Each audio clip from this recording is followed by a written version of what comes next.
อมตะลูกกรุงตัวลุงเปิดมาตั้งแต่ที่2ที่1ปลายเนาะวันศุกร์วันเสาร์ทุกวันเสาร์นี่จะเป็นเพลงไทยลูกกรุงเนาะก็จะมีอยู่2วันศุกร์กับเสาร์ที่ผ่านมานี่ก็แดนเปิ้นเนาะ ฉะนั้นวันนี้ก็มาเข้ารายการนะมามาจ้าปิ้นกูปิ้นกีมกับปอลงแม่ลงเขาที่เปิ้นตื่นมาเจ้าหรือว่าเปิ้นนอนบ่หลับนี่นะก็สรรหาเอาสิ่งละอันพันละน้อยมาปิ้นกูปิ้นกีมกันฟังกันไปนะเปิดเป็นการนี่ว่ารอคอยเวลาตีนฟ้าชัยยกนี่นะเนาะวันนี้เฮาก็มีบุญกันแถมวันหนึ่งที่ว่าได้ยินไก่คันแต่มื่นตาพอโลกอันสดใสแถมวันหนึ่งวันเสาร์เนอะวันนี้นะสุกเอาเราเสาเอาหน่วย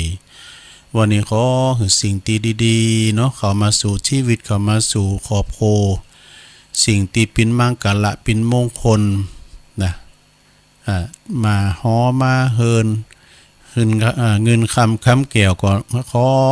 หอเขาบ้านเขาล้านเขาจองเนาะประกาศในขาย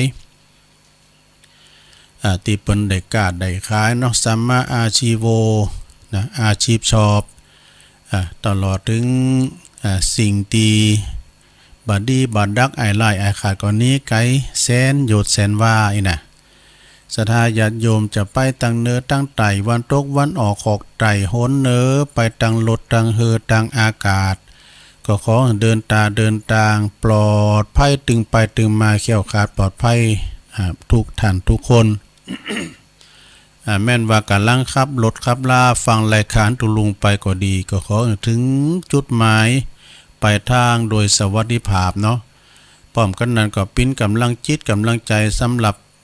พ่อแม่พี่น้องเฮาที่เปิ้นฟังอยู่ตั้งบ้านตั้งจองเดินเหินรังใดไปไหนก็บ่ได้อยู่กับบ้านกับจองก็ดีละนะเฮาก็เวลาถึงวัยพักผ่อนเฮาเนาะเอานำทำคำสอนปิ้นตีจังที่ปึงเป็นโยมเด้อปิ้นกูปิ้นกีมหรือว่าปิ้นกำลังจิตกำลังใจให้กับลูกหลานปิ้นลมโพลมใสปิ้นตีปรึกษาของลูกหลานต้านเต่าลูกเต่าเข้าปั่นกันเป็นลำดับต่อไปตอนนี้ไปตุลุงจะสวดมนต์ไหว้พระกันเนอไม่ลงไปลูกมาเตอมันเจ้าอยู่เนาะจะสวดมนต์ไหว้พระกันเนออะระหังสัมมาสัมพุทโธภะคะวา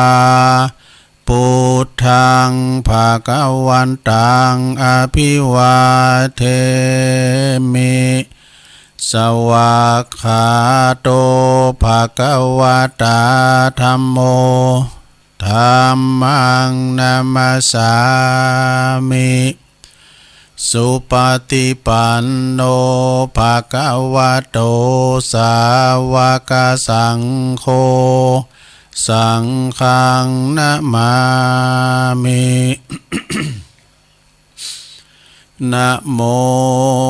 ตัสสะภะคะวะโตอะระหะโตสัมมาสัมพุทธัสสะนะโมตัสสะภะคะวะโตอะระหะโตสัมมาสัมพุทธัสสะนะโมตัสสะภะคะวะโตอะระหะโตสัมมาสัมพุทธัสสะอิติปิโสภะคะวะอะระหังสัมมาสัมพุทโธวิจาจารณะสัมปันโนสุขโตโลกวิตูอนุตตโลปุริสตัมมัสสาลาธิสัทธาเทวมนุสสานังพุทโธภควาติสวากขาโตภควตาธัมโมสันติติโกอากาลิโก เอหิปัสสิโกโอปันนะยิโกปัจจตังเวทิตาโปวินโยหิติสุปฏิปันโนภะคะวะโตสาวกสังโฆอุจจุปฏิปันโนภะคะวะโตสาวกสังโฆยายาปฏิปันโนภะคะวะโตสาวกสังโฆสามิจิปฏิปันโนภะคะวะโตสาวกสังโฆยะติตังจัตตาลิปุลิสายุคานิอัตถปุลิสาปุคลาเอสะภะคะวะโตสาวกสังโฆอาหุนายโยปาหุนายโยตะคินายโยอัญจลิกาลนิโยอนุตตาลังปุญญาเขตังโลกัสสาติจะยันโตโพธิยามูเลสักกายานังนันทิวัตตโนเอวังตวังวิจัยโยโหหิจัยยสุจัยยมังคัลเลอัมบัลลาจิตาปันลังเกสีเสปทาวิปุคาเลอภิเสเกสัปปะพุทธานังอังคาปะโตปะโมทาติ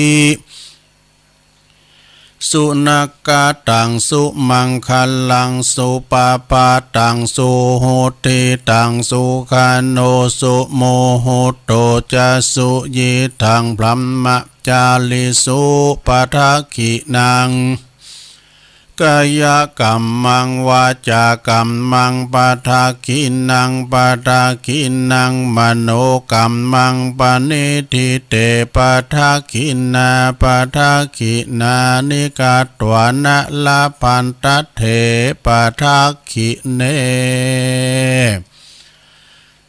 สัพพิติโยวิวาจันตุสัพพะโลกโกวินาศตุมาเตภวัตวันตรายโยสุขิติกายุโกภวะอภิวาทนาสิริสานิจังวุตตาปัจจายโนจัตตาโลธรรมวาทันติอายุวันโนสุขังปะลังเอาแล้วศรัทธาญาติโยมทั้งหลาย ตัวลุงก็ได้ปีนเก้าปีนโหสวดมนต์ไหวพระไปปีนตีเรียบร้อยก็ขอคุณพระติตาไหลลัตนะผ่านแผ่วพระแก้วเจ้าทั้งสามประการจงโดนบันดาลมาอภิบาลปกโหมหักษาครูบาอาจารย์พระสงฆ์องค์สามเณรเจ้าอยู่กับวัดกับว่าเนาะปิ้นตีลมยินปิ้นตี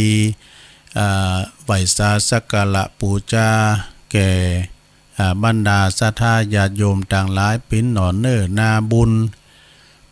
ปิ้นกุลปิ้นบุญปิ้นตีสักการะปูจากับไหวยึดเหนี่ยวจิตใจศรัทธาญาติโยมเผยแผ่สัจธรรมเนาะกับพระสัมมาสัมพุทธเจ้าเปิ้นตานโกเข่าโกน้ำก็เอวังโหตุมันแน่นอกแน่นใจและก็ศรัทธาญาติโยมก็เหมือนกันเนอะอยู่ดีมีสุขนะวันนี้ก็สุขอกสุขใจกันวันเสาร์สุขเอาเราเสาร์เอาหน่วยก็บ่แล้วจิตแล้วใจวันนี้วันเสาร์นะหลวงพ่อมันนิดว่าเป็นวันเกิดวันเกิดของหลวงพ่อมันนิดนะแต่ว่ามันตรงปีตรงวันตรงเดือนแต่ว่าเพิ่นเกิดวันเสาร์ก็ตุลุงก็เกิดวันเสาร์หลังเสียวเดียวกันเนี่ยกะโอ้ใจก็เสียวจ่ายแล้วมันก็ฮะ สุมาเนอะหลวงพ่อมันนิดเพิ่นเกิดวันเสาร์ตุลุงก็เกิดวันเสาร์เพิ่นว่าคุณเกิดวันเสาร์เจ้าหมูนักเนอะเนาะคุณหูจักหลายว่าเพิ่นว่า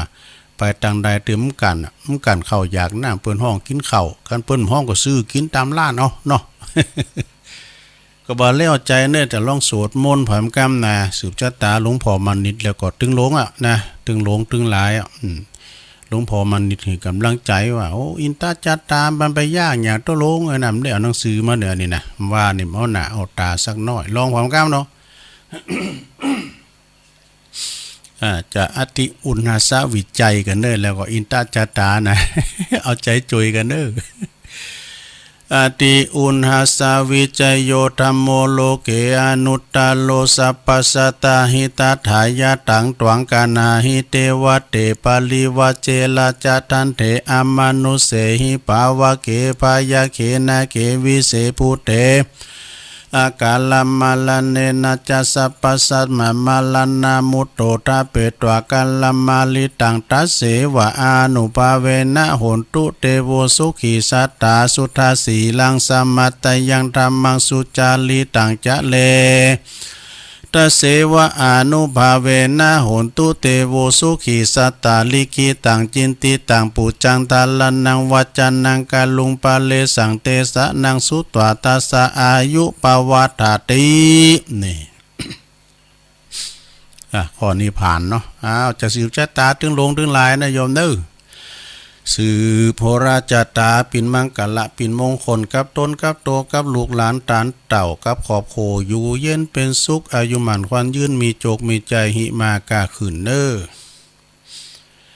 อินตจาตาเทวจาตาพรหมจาตามหาพรหมจาตาอิสิจาตามหาอิสิจาตามุนิจาตามหามุนิจาตาปุริสจาตามหาปุริสจาตาจักวติจาตามหาจักวติจาตาพุทธจาตาปัจเจกพุทธจาตา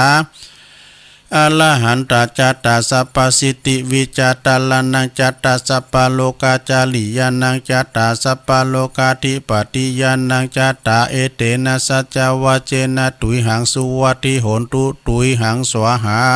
ยะนะโมพุทธัสสะนะโมธัมมัสสะนะโมสังฆัสสะไสยติตังหูรูสวหายะจัตตารโอธัมมาวัฏันติอายุวันโนสุขังปะลังเอาแล้ว อันสืบชะตานี่กันว่าโวยก็กันว่าจ้าก็ขี้ลุงนะกันว่าโวยลำก็ขี้ลุงเหมือนกันเอาหมกกำปอเนี่ยเนาะเนี่ยสืบจัตตาเฮาปุกกะละคุณยิ่งใจอยู่ดีมีสุขกันจัตตาเฮามันมีเหมือนกันหมดนะจัตตาของคุณเฮานี่เหมือนกับดวงตะวันเนี่ยบางวันเฮาพอมันก็บดบางวันมันก็มีแจงนะมีหมอกมีฝ่ามาบดมาบังก็เหมือนกับจิตใจเฮามันก็เขาใสไว้ยะหมายบางคนก็คุณบางวันก็คุณของมองโมมีเลืองมีลาวเนี่ยเขามาโดนจิตโดนใจน่ะทำให้จิตใจเฮาในคุณของมองโมไปนะฉะนั้นญาติโยมทั้งหลายปัญหาต่างๆมันถึงมาลุมเล่าว่าไผมันถึงเกิดเหมือนกันหมดคุณรวยก็ตุกอกตุกใจคุณตุกก็ตุกอกตุกใจนะมันถึงงานมีเหมือนกันหมดเนาะปัญหาเนาะขอขี้คายปัญหาไม่ต่างตีดี เหมือนกับเขาสืบจัตตาเนี่ยจัตตาเขาเนี่ยมันมีขึ้นมีลงเหมือนกับตะวันนั่นน่ะเนาะก็เวลาดวงตกนะมันถึงเย็มยังก็ตามเนี่ยดวงดีดวงดับอยู่ที่ตัวดอเนี่ยเวลามันดวงตกนี่หิบามากล้าบ่ขึ้นอันตีไปแตงเล็กแตงโหยหล่ะตีตะไดแต่เตนี่ถูกแต่นะเจ้ามือมจ่ายก็มีนะโด่งมันจูคิดว่าสำเตอเนี่ยเปิ้นไปหากินไปหันไปนี่เปิ้นไดกันแต่ว่านะโอ้เปิ้นไดหอมแต่ก็จ้างมันก่อนวันนี้มันใจวันของเฮาเตออีกอ่ะเนาะสักวันนึงนะมันก็ต้องเป็นวันของเฮาวันหนึ่งวันพระวันศีลวันจันทร์วันการจะมีวันเดียว อย่างวันนี้วันเสาร์เนาะติดหน้าก็มีเสาร์ทำอยู่เนี่ยมันจะวนเวียนกันไปอย่างอี้นะฉะนั้นก็เฮาก็อันรอความหวังเนาะจะไปทอดแท้นะจะไปทอดแท้แห่งจิตแห่งใจหือมีความมุมานะต่างๆเนาะเปิ้นเขียนไว้นะอันนี้มีไหนเนี่ยเปิ้นเขียนไว้นะตุลุงหลวงพ่อเหรอหนังสือแม่นหน่อยก็เนี่ยเปิ้นเขียนมานี่จัดดีหนังสือหยังต่างๆฉันได้เฮาก็เอาข้อคิดมาว่านะเปิ้นว่ามดเนี่ยมดอาจจะไปมดลุมหายใจว่าใจแหละว่าจะไปมดการทอดแท้นะทอดแท้นี่เอาควางเฮ้นะเปิ้นว่าบันได ที่กล่าวไปสู่ความร่ำรวยความสำเร็จน่ะมันมีกี่อย่างอ่ะเป็นว่า1อดทน2อดกัน3อดออม4หามาปอใจพอเพียงแล้วก็5กันเนาะ5จ่ายคือมีเหลือนี่อันนี้นะปุตโตพินคติธรรมจัดดีนี่นะคุณเฮานี่นะถ้าไปที่ไหนก็ตามไปปิ้นลูกจางอ่างบ่ายเปิ้นก็ตามแต่เฮามีความอดอีนะคำว่าอดขันตีเนี่ยมันแป้ห่อแป้มานหมดสถาปออกไม่ออกทั้งหลายเฮาไปที่ไหนเนี่ยมันอดทนก่อนเนี่ยตัวลุงก็เคยไปอยู่อู่เหมือนกันนะพี่น้อยนะแล้วก็คุณเป็นคู่เป็นคุณไทยเนาะเป็นคุณไทยแล้วมันกี่ว่าต้องว่าแสมเนาะเอ้ยไอ้เฮียสุมาเด้อไอ้หาก็มันมาปากเก็บแล้วเดียวเอากุญแจมาให้กูเนี่ยเปิ้นอู่เด้อเปิ้นอู่แบบภาษาเนี่ยเบอร์นั้นแล้วเฮาก็ฮู้ว่าเบอร์ใดนั่นก็เอานั้นโหงเสียมือเฮานี่เจ็บขนาดนั้นเฮาลานี้เลยได้มันบ่มีความอดนั่นน่ะกันเนาะเปิ้นว่าอด3เตอปิ้นพระเจ้าอดเก่าเตอปิ้นมหาเศรษฐีนะต้องมีความอดทนเฮาเตือนพอแล้วคุณที่มันอดโอ้ไปเข้างานหั่นจัดดีได้โอ้พอเล่งบ่สปอร์ตบ่นี่ลาออกมาให้ว่ะไปสมัครแถมใหม่ไปเข้าหันได้3เดือน4เดือนเอาแถมหมอคิจิบ่ไม่เล่งอ่ะ มันดึงว่าไปนะจะน่านิสทาจะยมความอดทนนี่นะมีประจำใจไปก็ตามเฮาต้องมีความอดทนนะโอ้นานก็อดแต่อดวาหารนานเอ้ยก่อนนี่พุทโธสมัยเฮาปิ้นพระน้อยนะโซขนาดนะเปิ้นปิ้นตุโลงนะไอ้น่ะ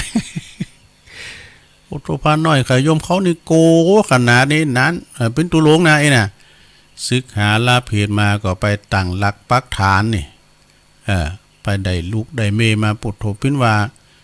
อันเปิ้นติวไป เปิ้นโกเมเนาะ มันมีตัวแปะเนาะอันนั้นมีความอดทนนะศรัทธาญาติโยมขันติคือความอดทนอดทนอดกันอดออมอดทนนี่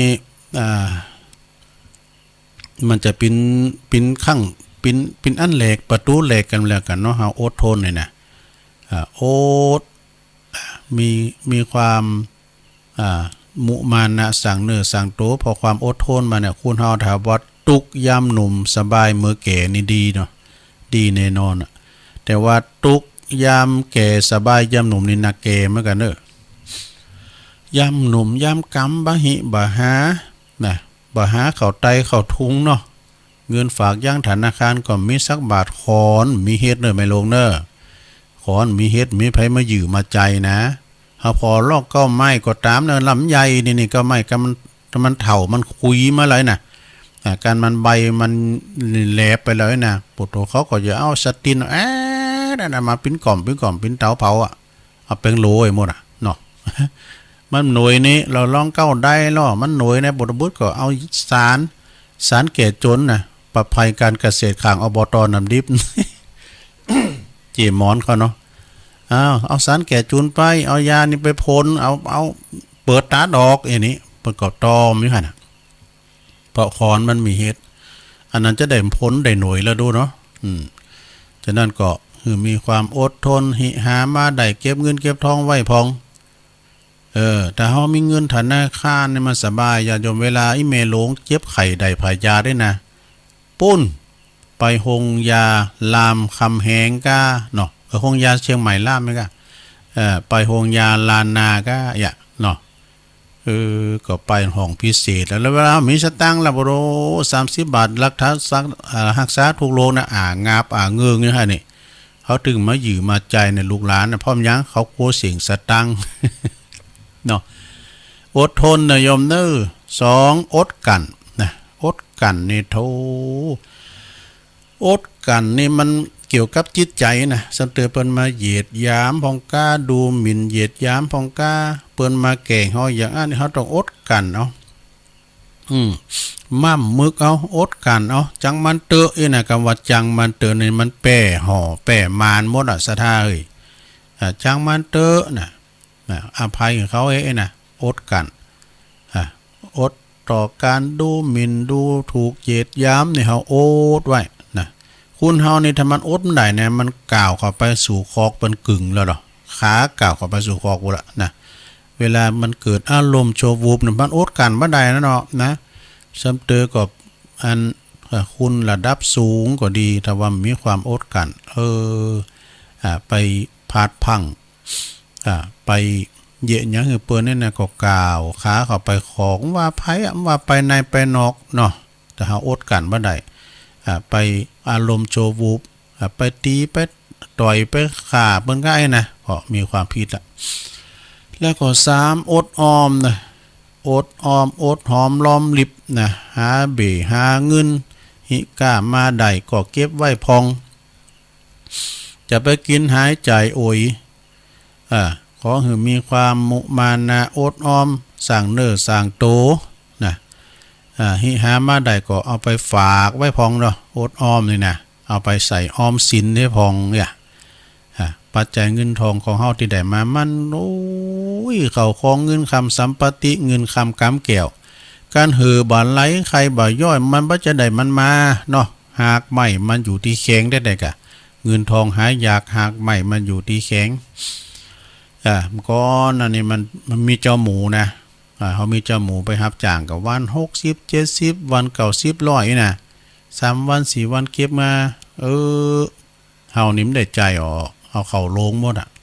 ถ้าเจ้าหมูเฮาเนี่ยปุโรมันหาได้วันนั้นก็ถึงกินวันนั้นเนาะมันอย่างนี้นี่มันก็บ่ไข่ล้ำบ่ไข่โรยนะ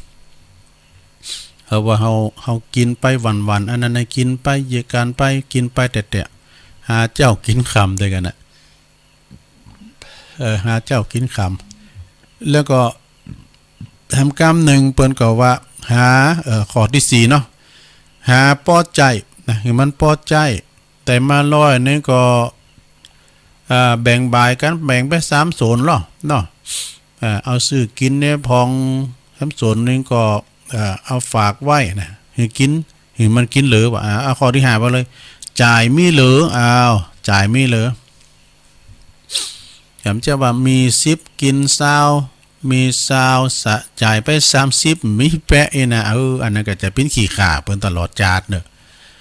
หิหามาได้ก็เก็บวันเล็กวันน้อยเนาะวันเล็กวันน้อยกันไปอันนี้ก็ปีนบ้านใดไปสู่เก่าสู่ความร่ำรวยเน้ออดทนอดกันอดออมปอหาปอใจแล้วก็ใจจ่ายมีเหลือนี่หนังสือเปิ้นส่งมาก็เอามาเล่าสู่จู้กันฟังเอาทำกรรมหนึ่งกรรมว่ายานะยานี่มีมยังพองศรัทธาญาติโยมยานะยานี่หลายอย่างเด้อสำหรับกรรมว่ายานี่นะเปิ้นก็บอกว่ายาซ่องเสพเมื่อเจ้าวันพระวันศีลเจ้าเป็นวันสำคัญเคาะหามย่ำลายจักพลันบังเกิดนี่นะถ้าเฮาระวังให้ได้เคาะลายจักพลันบังเกิดอย่านอนอย่างคนตายนี่เปิ้นว่านะผู้เฮานี่นอนมันเหมือนกันเนาะอย่านอนอย่างคนตายก็มาถึงก็นอนโหตกหมอนก็ปิ้นวันรับมันกึดลำไปทางไหนน่ะอย่างตุลุงก็ปิ้นกำกึดเหมือนกันเด้อพวกเจ้านี่อ้อมยังมากินเนี่ยอันเรื่องกินนี่เป็นเรื่องใหญ่ได้นะโยมเนาะเฮาก็มาคิดว่านี่ไปว่าคือแม่บ้านเขาเน้อกับกินกับดอยนี่ไหนน่ะสับเตือเฮินน่ะหลัง1ต่อ2-3คนกินเหมือนกันก็มีนะปึ้งแม่บ้านนี่เกากุนขยอนกูอย่ามากายอันกับกินนี่นะการกินล่ำกล้ามเนี่ยก็เดือดร้อนกันเนี่ยเนาะมีหยังก็กินไปอันนึงศรัทธาเด้อกินเพื่ออยู่เนาะกินเพื่ออยู่ย่างชีวิตไปมันจะกินมันจะอยู่เพื่อกินตุลุงแต่มันเดือดร้อนน้ำพริกตาแดงไงแคบมันนี่ก็กินก่อนแล้วคาไปเนาะถ้าเดิมมียังเหลือแก่เอาเข้าจีเอาเข้าซุกมาหนิงแล้วก็เอาน้ำพริกตาแดงก็ตาก็เอาหิงไฟนะมันอันนี้มีแก๊สเนาะหิงแก๊สเอาปิงแก๊สหั่นน่ะกินน่ะเหมาะน้ำพริกตาแดงนะแล้วก็เอามาใส่พอน้อยเขาคือไปทำหยังพอน้อยเขาคือว่าเอาน้ำมันหมูน้ำมันหมูขอตาว่ะไหนดูลุงจิ้มหมดแล้วขึ้นลำเหมือนกันเลย ข้าวจีก็เลี้ยวครับเขาไปเนาะสะท่าแต่มันเคยมีวิตามินนะแกมันอย่างนั้นเล็บมือแดงนี่เนาะมันยังแกว่นะคุ้มๆนะอ้าวอย่านอนอย่างคุณตายคือกึดว่าวันพุกนี้เขาจะเอาอย่างได้ดีน่ะการเขาก่อมแล้วเนาะเราจะไปเอาหอมนั่นนี่มันแล้วก็เนาะอย่าหน้าก่อมแล้วเนี่ยจะไปหันไปนี่ต้งผูกมาจูไปหันไปนี่ขึ้นไปตัวเปิ้นไปเฮียการงานเขาก่อมแล้วสักเตือเนี่ยการงานแล้วสักเตือจะไปนอนอย่างคุณตายมันกึดมันลำลูกมาก็กินเนี่ยนะเขาก็มีความคิดขึ้นไปมาเฮานี่ก็แก่ก็เฒ่ามาถึงวันเลยชื่อเลยเนี่ยนะเจ้าหมูเจ้าฟูงเขาก็ลุ่มหายตายจากไปก็มีพงก็ไปนอนวัดนอนวาก็โตยเบิ่นล่ะเนาะโตยเบิ่นก็ไปนอนวัดนอนวาเนี่ยนะกืดไปนะจะไปนอนอย่างคุณตายอย่าไปนอนอย่างคุณตายกืดไปกืดไปทำบุญสุนต้านสอหาเข่าไตสอหาปาไทยังสอหาไตหาเตนส่องตั้งไปพบหน้าจันนะฮะเนาะอันนี้มันกึดลำนั่นนี่นะกินแอลลินมาเกียวให้โลกึดไว้ว่าถึงวันในนั้นน้ำมันขวากมาติ๊กๆเด้อน้ำยังก็เฮาอยู่เว้ยเก้าไม้อยู่มันไกลฟังอยู่แต่ว่าน้ำมันขวากตาหลังตาหลิงพังตาฝั่งอยู่มาต้มตำมาติ๊กๆไม่ไก่ฝังมาตะปักกะอาตะปังกระด่างโมได้มหู้นี่จะนั่นก็เกมเกมโตกันเนาะเกมโตก่อนตายเกมกายก่อนแต่งเกมน้ำก่อนแรงเกมแบ่งก่อนเดินทางไปไหนถ้ามีสตางค์นี่หน้าหมอนซอกตอกกันได้ปากมองต้องแหงแล้วหาวอยู่วาบเนี่ยถากระเปิ้นชื่อกินเนี่ยก่อนแต่ว่าขอกินขอส่วนบุญกับเปิ้นก็นำมีสตางค์ไงน่ะแหละการคุณมีสตั้งในเย็บยังก็ง่ายมันดิมน่าเกลียดเย็บยังก็น่าเกลียดได้นะเปิ้นว่านะก็เปิ้นแปลงวัดแปลงไหว้เนาะโอ้ก็ได้มาปีปลายเนี่ยเดี๋ยวนี้ปุตโตก็วิหารอยู่พอจะแล้วโบสถ์เดียวพอแล้วพอจะปล่อยลงเลยนะเนาะก็แล้วแต่เงินน่ะเนาะนะมันแล้วแต่เงินหนักมันก็พังพองนะแปลงวิหารน่ะศรัทธาญาติโยมต่างหลายสมัยแต่ก่อนเปิ้นแปลงวิหารเนี่ยมันจะปีเดียวหรอกมันหลายปีนะศรัทธาญาติโยมทั้งหลายนะเอาคิดว่าวิหารสองแจ้นที่วัดน้องผาขาวพระครูสัทธิสารคุณเปิ้นแปลงมา10 ปีปลายโยมนะก็ปึ้งเปิ้นมึนกับมันมีไหนอันนี้เนาะเอากระพิมพ์เดี๋ยวนี้มก20 ล้าน30 ล้านไปรอหรอกมันไปปล่อยมันได้เนาะใหญ่ๆสูงงามตัววาดภาพหนังในวิหารอย่านอนอย่างคุณตายอย่างง่ายขอนหาจะเข็บนี่อันนี้นะปืดขอนหาจะเข็บแต่เปิ้นว่าอู่กรรมขี่เก่านี่มันจังพิษกันนี่นะเปิ้นว่าอย่าตุ้มหมาลายม้าเห่าตุ้มผ่าลายม้าเห่าคุ้นคำขี่เก่ามันพิษกันนี่อย่าว่าไปปืดขอนหาจะแคบก้าไอ้นะเปิ้นคุณยองบอกว่าจะแคบจะขาบนี่นะจะเข็บนี่มันจะว่ามันดีนะดีเหมือนกันนะก็กำมันดีมันจะได้ปิ้นทงจะขี่เนาะจะเข็บแมงป่องหมูนี่นะ จะเก็บแมงมาช้าอย่างหมดเนี่ยเนาะเต่าก็เนี่ยอันนั้นศรัทธาญาติโยมกันเรื่องเก่าแล้วไปก็แล้วไปเนาะเปิ้นว่าถ้าว่าคุ้นกรรมขี้เก่ามันจังพิษกันจะไปหาเรื่องหาเล่าปืดคอนหาจะเข็บเด้ออย่าไปตัดเล็บเมื่อคืนนี่อย่าไปตัดเล็บมือคำยำคืนน่ะมันหานศรัทธาจะไปเดี๋ยวมันจะเข่าเนื้อมันจะเจ็บเนาะก่อนนี่วันพุธนี่เปิ้นปืดท้องสีนะศรัทธาเอาว่าโอ้มพุกวันศิลแล้วด้วยเนี่ยไปเฝ้าไปสีเข่าไอ้วันเนี่ยนะวันพุธวันวันศิลเปิ้นสีเข่าไอ้น่ะอย่างบางตีเนี่ยศรัทธาวันพุธนี่ประกอบเสพีเหมือนกันน่ะวันพุธนี่เป็นก็บางพ้องนี่ก็วันเสาร์นี่วันเสาร์มันเสียผีบางพ้องก็มันถึงมีดอกแต่วันนี้วันเก่งหาเก่าเสียติดกับจันทร์โอ้วันนี้วันจันทร์นี่เฮาถึงเคยบอกเขาโลผู้จานก็มาถึงเป็นวันเสียอยู่หั่นน่ะไปเอาไว้ดองไว้อยู่หือวินก็เก่ากองอันนั้นไป เก่ากองนี่ก็วินเนี่ยกูหมู่นั้นเป็นวันเสียเนี่ยแล้วเราเอาไปดองไว้ล่ะล่ะข้ามไปทำว่าเนี่ยเรามอกหมื่นนี่ไม่อยู่เล่งปีเล่งนอกแต่งว่าไปนะเขาขึ้นจือเหมือนกันเลยแต่ แต่ก็เนาะมาถึงวันศีลแล้วดูเนาะวินก็เก่ากองนะซ้ำตีเนี่ยศรัทธาชะเปาถิ่นเด้ออันนี้มันจะว่าลบหลู่กรรมมาเก่านะอย่างโรงนานเพิ่นว่าเนาะโรงนานปหลงอาคมเตจนาเนี่ยเพิ่นมีวันชนะยามตัวนะยามชนะวันน่ะอย่างว่าวันเก่ากองนี่น่ะยามมันแต่นี่มันดีตอนแรงปุ่นนี่น่ะเนี่ยเรียกว่ามันดีตอนเจ้าก็สักชั่วโมงนึงกายไปนะก็เดิมมันก็ดีแล้วมันจะมีหันหน่อยนี่น่ะมันก็มีเหมือนกันนะศรัทธาเนาะอย่าไปตัดเล็บมือค่ำยามคืนตันมีกุลอย่าเหยียบย่ำเนี่ยคุณเฮานี่มีกุลต่อกันโดมีกุลงามความดีต่อกันอันเฮาไปหันคลิปวิดีโอนะศรัทธาญาติโยมคุณนันนี่เปิ้นกะเปิ้นขายก๋วยเตี๋ยวขายเกาเหลาอย่างนี้กะเปิ้นปลดใจแล้วลูกสาวเปิ้นก็มีแล้วก็เมย์เปิ้นก็มีละอ่อนคุณนึงนะเปิ้นมาสตั้งก็มีเนาะแล้วก็แม่มสบายก็ฮะเมย์เปิ้นสบายแล้วขึ้นประกำเอายาเปิ้นว่ายาโคตรยาน้ำนี่นะแล้วก็อันแม่ของเปิ้นที่ร้านเปิ้นจับได้เนี่ยเปิ้นก็ขู่ก็ไอ้จะเอาเรื่องอันนี้กะแล้วก็อันโผเปิ้นขายก๋วยเตี๋ยวเนี่ยเปิ้นประกบมามันหลักสตางค์เปิ้นตัวมันเม็ดสตางค์เปิ้นตัวเปิ้นก็ไปหามเมเปิ้นจะไปเย่มันนี่กะชะมันมันย้อนมันมีน่ะมันมาลัก เอาน้ำเอายาแก้ไอยาเนี้ยไปแม่มันก็ยึดเอาสตางค์ไปนะเมมันยึดอันคุณพอใจนั่นนะจกเอาสตางค์หือแท้หมายวะนะอยู่มาเนี่ยมันเขาได้ศึกษาหามเห็นปิ้นแพทย์ปิ้นหมอเนี่ยเนาะหมอครับแพทย์แต่ปิ้นปีกำนองน่ะเปิ้นได้ปิ้นหมอพยาบาลเนาะเนี่ยเปิ้นว่ากิ้วด้อยเฮาพอได้จะไปประมาทจะไปประมาทไฟที่เมงหน่อยๆก็จะไปประมาทเนอะไฟเมงน้อยๆเนี่ยไฟซีโยเนี่ยสมัยตุลุงดูดมุลีซีโยเลี้ยงควายก่อนนะโอ้เสื้อผ้านี่มันดิจั่วมันดิเฮาอ่ะมันเป็นหูบ่น่ะ มันเป็นมันนั่นซีโยนะกะอยู่หันวันนึงนี่คุณแก่นั่นน่ะเนาะเปิ้นก็อันมีร้าน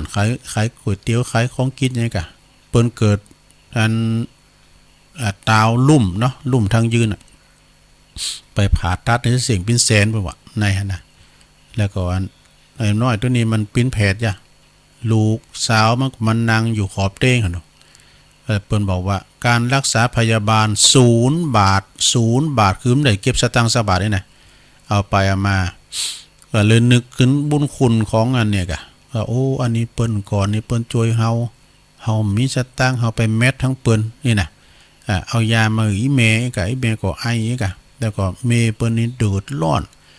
จะเอาเรื่องเอาราวแต่ลุงคนนี้เปิ้นมาช่วยไว้ใจไปมันปอจกสตางค์เปิ้นก็เลยมันสิ่งสตางค์สบายนี่มันมีคุณนะศรัทธาญาติโยมหลายเนาะมีบุญคุณต่อกันมีบุญมีคุณอย่าตัดเล็บมือกรรมคำคืนอย่ามีตันมีคุณอย่าเหยียบย่ำนี่คุณงามความดีอย่าไปเหยียบย่ำอย่าไปไหนปิกมาเมื่อคำยำคืนมันก็ซ้ำเติมมันก็อันเนาะมันก็ปิกมายำคำยำคืนพองการไปปิ้นหมูปิ้นจุ๊บไม่ก็ดีนะกะอย่างว่านั้นไปเมืองฝางปิกมาพอ2 ทุ่มปลายถึงวัด ก็มาเป็นหมูปิ้นจุ๊บเนาะก็พร้อมไปถึงจุดหมายปลายทางอย่างดีก็แล้วกันเนาะอย่าไปยืนที่กลางหมูนี่ไปยืนอยู่กลางหมูนะอย่าไปอยู่ไก่บันไดมันจะตกอย่าเยะใดก็หือพิจารณาหือทีนะอย่าไปเถงอย่าไปตีถุงหือตันหูเนี่ยโอ้สตังค์เขามีใจร้ายพอดูนะโอ้รู้ใจร้ายเนี่ยเขายืมปันลอยเนี่ยเดี๋ยวมันจะมายืมตัวเดิมมายืมเนาะอย่าไปโอดหูว่าตัวมีนะอย่าไปโอดว่าตัวมีนะอย่าไปด่าชี้ตีคุณหลาย ไปด่ากันต่อหน้าคุณหลวงคุณหลายนี่ก็ไม่ไข่มอจะว่ามีกันไม่ชีนะมันถึงคุณโทรไปไปด่ากลางโลงกลางหลายเนี่ยโตมันสะหนาสะตาบ่หรอนะอย่าของคนขายก็อย่าเก็บไว้มันปึงดีขายเสื้อเทาสมมติน่ะปอ หน้าปันไตเนาะขายเนาะน่ะโอ้ก็ไปขายมายื้อน่ะมีสตังค์อ่ะ ลูกเบาโอ้ไปขายเนอะตีของผักกูลมุนยะของจักใดของจักใดยาล่อนานเนี่ยของเขาตั้นไหลใดอยู่หั่นน่ะจะไปรอมึนบ่เจือจาน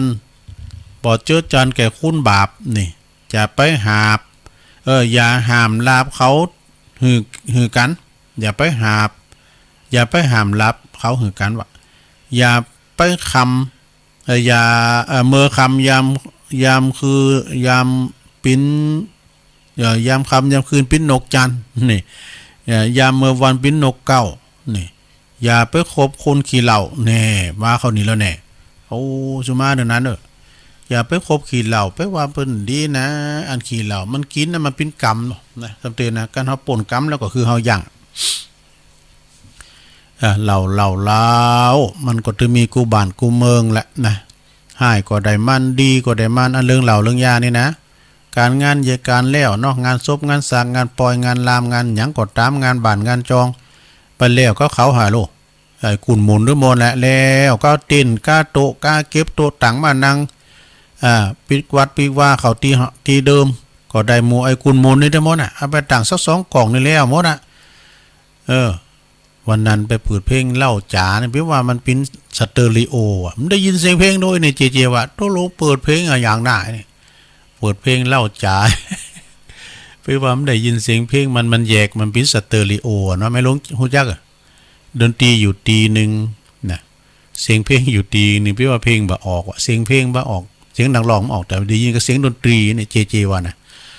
อย่าไปคบคนขี้เหล้านะขี้เหล้านี่มันจะว่ามันดีอยู่ให้ก็ได้เปิ้นดีก็ได้อันเปิ้นจะมาเป็นขั้นต่างเนาะเหล้านี่นะก่อนนี่เปิ้นว่าเป็นยาของพระฤาษีดูนกหนูก้ามยากามันไปกินของพระฤาษีเปิ้นเอาเข้าตากไว้พองข้าวแห้งข้าวหยังพองเอานั้นมาเอานี่มาเอามามักกันน่ะนกมากาไปว่าที่มักอะแล้วมันเป็นอุกขลุกหรอเนาะที่หามันมีน้ำแต่มันมักมันดองก็ฮะปะโตเป็นวันนกไปกินก็เมา อีวอกไปกินก็เมาเสือมียังไปกินก็เมาหมดโอ้อันนี้มันเป็นน้ำอมฤตเลยนี่เนาะน้ำอมฤตตัวไหนกินแล้วก็เมาก็เลยแปลงกันค่ะแปลงกันมากันนะก็เลยเป็นเหล้านะเหล้ามันกินแล้วมันฮึกเหิมคุณดิมเคยอู่เคยจานนะมึนจึกกึกนะเราใส่ไปสัก2 ตองนะโป้โอ้มันดึงหักไม่ตัวมันแท้น่ะเดี๋ยวก็เราควันมอนั้นพองเราแต่เราในใดก็เราเสือเถากันเราเสือเถาเดี๋ยวก็เราเสือเหลืองเราตูเจ้ามันดึงมีไปซะป่ะอันเหล่าเนี่ยนะก็มันเป็นเก้าปอยเนี่ยล่อการมีงานปอยนะกันมีขี้เหล้ามีไฟฟ้อนน้ำหนักโคตานอ่ะ เนาะมันมาโดยกันเนี่ยบาปกับบุญเนี่ยเนาะมีคุณหัน10 คูณขี้เหล้าไปเขาไปเตะทำได้สักกึ่งสักกลางปดโตเขาเก็บกันคูณ10มาหอมเขาอ่ะ10 คูณเนี่ยปัดไป100แล้วในคืนนั้นนะไวหมดอ่ะทำมาตะโมหูหมดอ่ะขี้เหล้านี่นะ ก็หูการหูงานเนาะก็อามองพอหายบอดีนะพี่นั้นเนื่อจะไปลำมอกลำไปเนาะอามอกจือเจ้าหนีหน้าเจ้าหนีมได้นี่ก็เอาพองก็ถึงเป็นว่าเหล่าโหดตอมันตอโต้ความจริงในอุบัติเหตุต่างๆนี่นะสถาจะจบมันมากับเหล่าดุโมนะครับรถคือขนองก้าขี่โวยก้านะเปิ้นว่ากันเมาอีน่ะแต่ไปเหตุการณ์อย่างที่เครื่องจักรเครื่องจักรเครื่องอย่างต่างๆเนี่ยมันจังมันควบคุมตัวเก่ามันได้หรอมันควบคุมตัวเก่ามันได้ก็มองพอหายพอดีเดี๋ยวนี้เปิ้นพระธนาผู้จะเป็นวันศีลนั่นแต่องศาละโว้ยเห็นเก่าเดินไห้ติ้มตี ออกว่าศาละพระเจ้ากันแพ้เลือกได้ก็เลือกไปเลยเนาะศรัทธาญาโยมทั้งหลายต่อไปอย่าเอาจู่เก่ามาโกนเมนี่อย่าถือว่าบ่อนเบคือเรือนนอนเนี่ยบ่อนนี่มันไปปลาลูกปลาหลานเข้าไปมันจะยามก่อนนั้นตุลุงติดใจอยู่อย่างนึงนะติดใจหนังเรื่องอีลำยองนั่นน่ะโธ่อันนี้เป็นคติเตือนใจน่ะโธ่ทองเนื้อแท้ลูกเปิ้นนี่เป็นเกี่ยวเป็นคุณนะวันเฉลิมน่ะเป็นเกี่ยวเป็นคุณธรรมะธรรมโมไปวัดไปว่าแม่นี่เป็นขี้เหล้าเมายาสะเตือไปกัดไปลี ลูกลูกลูกพาไปบินทบาทหันแม่เหล่าเมาก้าวเอาผ้าเหลืองไปคุมแม่ไว้เมื่อเปิ้นหูเปิ้นหันโอ้เฮาไปหันแล้วก็กัดอกก่อนนี่ตั้งแต่ลำยองจบนี่เฮาพอละครนะเป็นแต่เป็นว่าด้วยมันก่อนนี่ติดแต่นะเฮาฟังเฮาพอเรื่องทองเนื้อกล้าวกันอ้าวอันนี้เป็นคติเตือนใจอย่าคบคนขี้เหล้าอย่าเอาจูมาโกนเมอย่าไปอย่าถือบ่อนเบเป็นเฮือนนอนนะอย่าไปอ่อนวอนการกระทำบาปนี่การทำบาปเนี่ยจะไปอ่อนวอนให้หน่อยเดียวนะลงเนอะโอ๊ตเอาวันนี้มีเตียธรรมด้วยนะวันนี้มีเตียธรรมแต่ไปอ่ะกันเดียวเขาจะได้สนองงานครูบาอาจารย์ข่าวสารงานบุญหนักขนาดเดี๋ยวนี้ลืมไปงานนึงนะแล้วก็เอาไปจุดไว้ไหนไม่ได้เขาแฟ้มจักรเนี่ยของหลวงพ่อบุญปันตุอุ้ยเฮานะงานเปิ้นวันใดก็กฐินเนี่ยลืมไปเนี่ยกันไปมาหันห้องเตียนตุลุงจัดรายการนี่นะแต่ไปเย็นยังสักหน่อยเด้อมันมีความหมายหมดอ่ะอันซองนี้บ่ว่าที่ปุ่นซองนี้บ่ก็ไปย้ายตีแล้วเอาแล้วเอาพอนี้เป็นโอ้ลกลุงลังมันก็ได้ว่านี่ตันสจมาแอวหาเนี่ยสจเมืองลี่วันนั้นยังก็สจยังก็วิชาเถินน่ะเปิ้นก็มีวิทยุน่ะโอ้ตุลุงจัดนี่กะเนี่ยแล้วจบตลอดเด้ออย่าเมื่อป่าเมื่ออยู่ป่าอย่าต้าเสือนี่อย่าเมื่อไปเฮอก็อย่าต้าเงอกว่าอย่าลีดลั่วเลิกไฟเลิกดังไฟคืออย่าไปฮักเอาโหมาซุมไฟนะอย่าไปกินเหมือนอย่างหมูนะกินหมูสำเตือพอนะมันกินข้าวลำเนี่ยบับโบโรพอเป็นกินที่มันก่อนนี่มันพักหมูเนี่ยเฮาตุ่มข้าวหมูแล้วเนาะเอาตุ่มแกบก้ามเนี่ยโยกมาซอยตุ่มโยกก่อนเปิ้นเลี้ยงไปตามมีตามเกิดหรอมันจะมีอาหารแต่ว่าเอาแกบมุกมาตุลุงไปสีเขาเอาแกบเอาหำนะไปสีเปิ้นไปถามบ่นี้สีเขาเนี่ยไปสีเปิ้นเอาข้าวสารเปิ้นนี่เขาก็เอาแกบเอาหำมามาเลี้ยงหมูเนาะไปตีเขาก็เหมือนกันแหละตีเขานี่ปุโตดูมาแต่มื้อเจ้ามื้ออยู่ก็ไปแล้วก็4 โมงนี่ไปละไปตีเขาจนพดเพิ่มแรงหมดได้ใช้ตั้ง2 บาทแล้วอ้อมยังตีเขาเอาเฟืองไว้ควายยำแรงเวลายำแรงมันมีหญ้ามีกุ้งอย่างเงี้ยเอาก็เอาหญ้าเอาเฟืองนี่คือมันกินเวลาฝนตกเขาไม่ได้ปล่อยควายไม่ได้ไปเลี้ยงควายก็เอาเฟืองมันกินเนี่ยกะเนาะ มันเลยมีสัพปะอย่าไปกินเหมือนอย่างหมูอย่าไปนอนเหมือนอย่างหมาบุตรสุมาเด้ออันนี้ไปเขียนไว้นะอย่าไปนอนเหมือนอย่างหมาก็หมานี่นะสถาอย่าจะมันสมถะเด้อตีไหนมันก่อนนอนหมดเข็บมันก็มีซุปน้ำก็ย่ำปักตีนมันแล้วมันก้านกำเห็บนั่นเนาะโอ้เห็บนี่หนักเด้อไปอยู่ง่ายกินง่ายนอนแถวเตาไฟบ่เนี่ยอันหมานี่นะมันนอนตีเตาไฟตีเตาหังโลกันเนี่ยไปโคตรหันลงงงมันเมื่อยมันตัวน้อยนะแล้วก็มันมีอันสมถะมาถึงกึศลำแล้วก็มันมีความซื่อสัตย์เนอะสำหรับหมานี่นะหมานี่มันรักมันฉลาดมันเลยมาได้มากินข้าวมันเหมือนหมูนี่กูดทิมตายเลยหมามันแหลดได้นี่เปิ้นมาหันใส่กับโอ้หอยตีนหมาได้โมเนะเนี่ยหมูขึ้นมอยมันรับเลยนะอันนี้ก็เลยว่าพินหมานี่ก็ซื่อสัตย์กับเจ้าแล้วก็มีความจงรักภักดีกับเจ้ามันแม้ว่าเจ้ามันจะงามหัวขี้ปุ้มจะล้ามหัวจะล้านหัวกันเอาเข้ามันว่ามันจงรักภักดีเนี่ยอย่างตุลุงเตียวมาเนี่ยมันรอพอเนี่ยทิมตัวเนี่ยยายถือไปเดี๋ยวมันนอนกองนี่แหละอาราคา ว่าตุลุงกับวิธีคุ้นลุกเนอะ นี่นะมันถ้าชื่อของดีมันบอกตัวเจ้าไทยนะว่าเนี่ยมันมาขึ้นมันไปทางใดมามุเนาะหันไม่ยิงว่ะพุ่มหัวยาวแต่ก็ถ้าว่าเตียวกับเตียวเปิ้นจะคล้ายกับเปิ้นลอยบอกว่าคุณกิ้งลุกสุมาเด้อแล้วเขาก็ของดีไก่เนาะบิญญาณพาก็ตัวลุกมานี่กับร้านห้องหามแล้วนั่นมันถึงมาส่องแล้วเนาะมันมาเป็นกูแต่คือมันกูอย่างไรไม่รู้เฮ้ยมันกูมันยังถึงวันนี้นะกูก็ขี้ยืดเขาตาเนาะเอามันมาเป็นกูมได้การเฮาเตียวไปทางใดมาถึง6โดยหลุ่มอันหมาหมดนี่นะ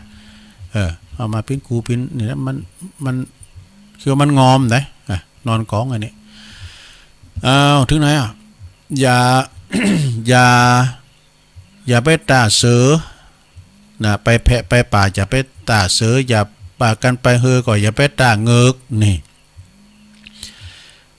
ไปตั้งน้ำตั้งเฮอจะไปตาผีเงกเนาะหรือว่าจะขี่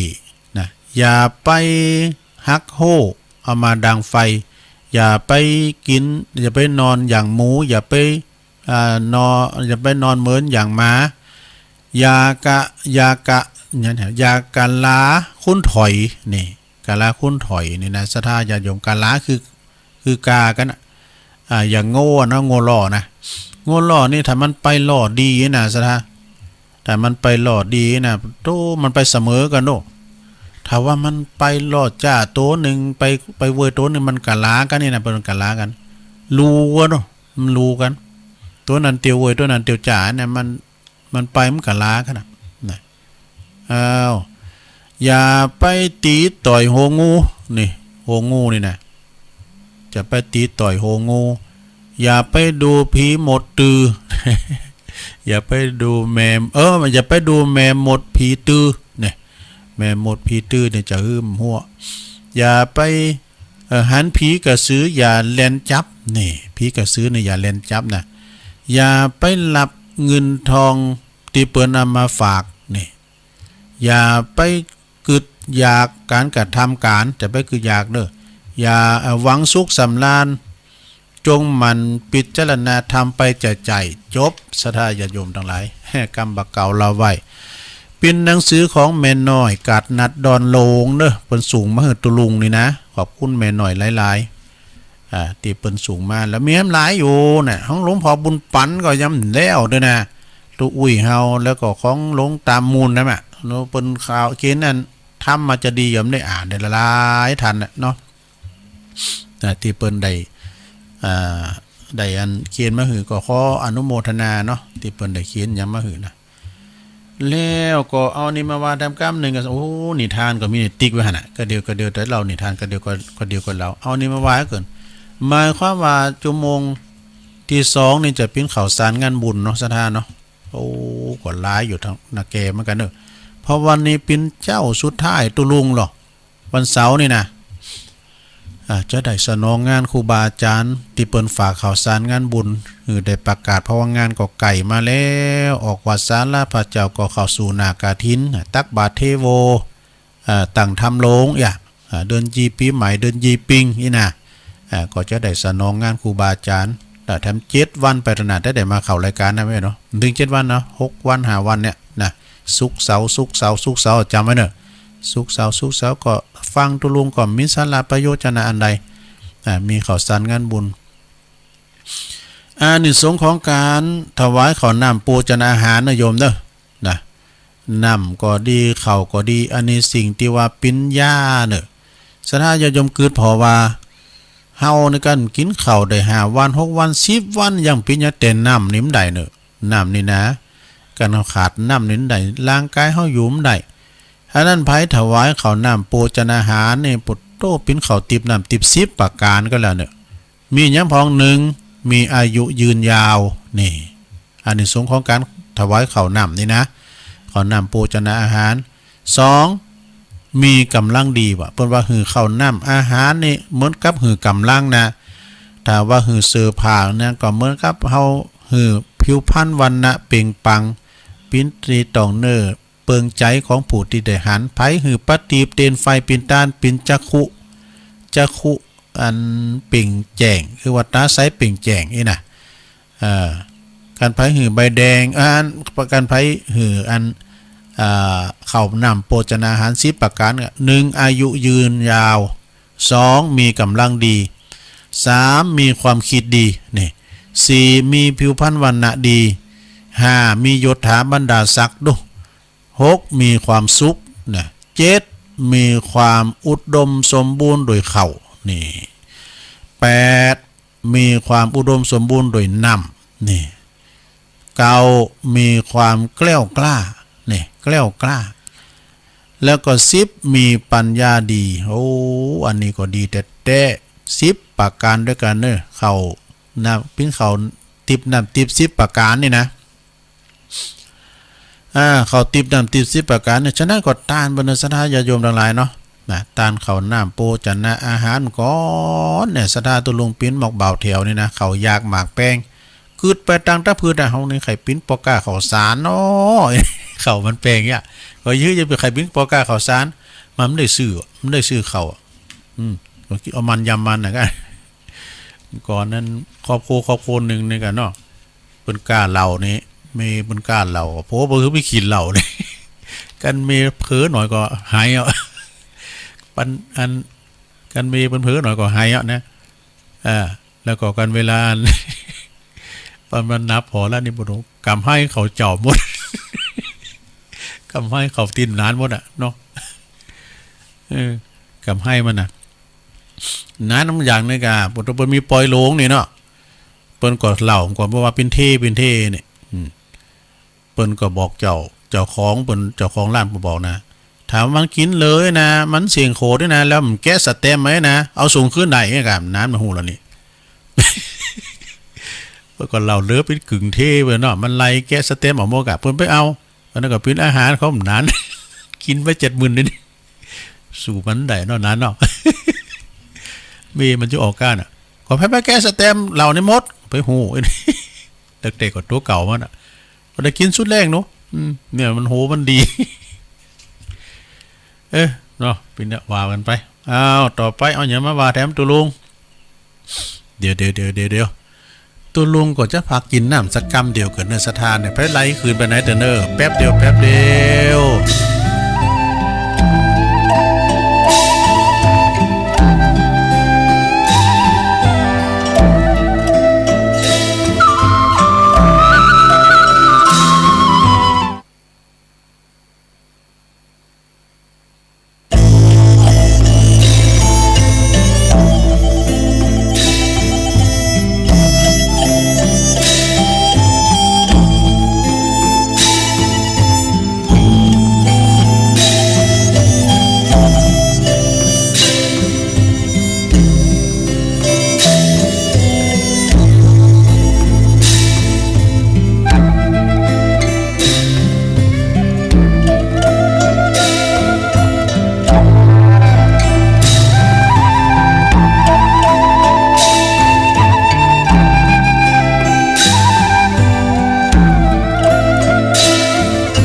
ตัวลุงเกาะมาเป็นชั่วโมงที่2 4 โมงไป6 นาทีแล้วอย่างไปเตียวมาทำธุระส่วนตัวแล้วก็เข้ามาดำเนินรายการเป็นชั่วโมงที่2ศรัทธาญาติโยมทั้งหลายก็ได้งานได้เพิ่นโทรมาขอบคุณตัวลุงอุ้ยเฮาด้วยเด้อหลวงพ่อบุญปันแม่โป่งเพิ่นก็โทรมาบอกตัวลุงก็ขี้ลืมเดี๋ยวนี้ก็จะจดไว้ใส่ในแฟ้มเนาะคันเป็นลำดับต่อไปก็เดี๋ยวก็ประกาศข่าวสารงานบุญวันนี้ก็มีรายชื่อหยังแล้วก็จะอ่านจะเล่านิทานให้ฟังกันเด้อต้นไม้ใหญ่กับต้นอ้อ ต้นไม้ใหญ่นี่คือพืชเรียกว่าพืชยืนต้นไม้ต้นอ้อนี่เป็นว่าพืชล้มลุกนี่นะ2ต้นนี่อยู่หิมกันเด้ออยู่หิมกันเก้าไม้ใหญ่ไม่สูงเนี่ยแปลว่าเก้าไม้สูงเกินเมมักจะแป้ลุมบนคุณสูงเกินคุณมักจะดำรงตนอยู่บ่ได้นะเพราะว่าเก้าไม้ใหญ่นี่มันอยู่ด้วยกันหลายมันปะปึงมันปึงป่ากันเนาะลุ่มมามันปะเก้านึงก็ปะเก้านึงเนี่ยมันลุ่มกดตานทานมันยังมันได้ ลองอยู่ตุนเดียวกะเมียกันลุมตังกับปังกระดังอ่ะเนาะเนี่ยเปิ้นถามกันว่านี่ไอ้เจ้าตัวเล็กเนี่ยไม่ยืนตุนมันใหญ่ด้วยมันก็ถามตุนว่าไอ้ตัวเล็กนี่เจ้าตัวเล็กตีขึ้นอยู่ตามหาของมันนะแล้วก็ทำไมเจ้าถึงย้ำอย่างหาเข้าไปหือลึกๆนะทำไมเจ้าถึงบ่อย่างหากของเจ้านะเข้าไปในดินลึกๆแล้วก็ยึดตัวขึ้นสูงสู่อากาศสูงอย่างข้าพเจ้านี่ล่ะอีดูฉันนี่มีความสุขในแบบชีวิตของฉันนะคือพอเพียงบ่สูงเกินแม่บ่เป้ลมบนน่ะต้นออกบอกนะกล่าวต้นออกกล่าวแล้วก็ฉันน่ะอาจจะไปฉันน่ะอาจจะบ่ใหญ่ตัวเล็กๆเนี่ยแต่ฉันนี่ก็ปลอดภัยดีนี่ปลอดภัยอย่างได้หรือเนี่ยต้นไม้ใหญ่ก็ถามเสียงดังๆปลอดภัยอย่างได้แล้วไอ้เจ้าต้นอ้อแต่ข้าว่าจะปิ้นไผมาถอนหากถอนโค่นของข้าไปหรือว่าจะมีไผมาโน้มข้าก็ลาไปตามพื้นไต่นั่นแหละนี่นะ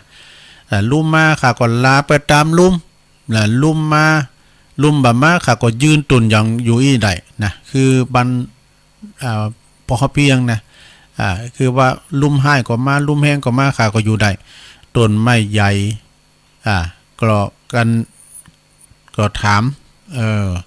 แต่บรรณานักเต่าใดเนอะศรัทธาญาติโยมทั้งหลายก็ไม่ที่ว่าต้องการก็ต้องการ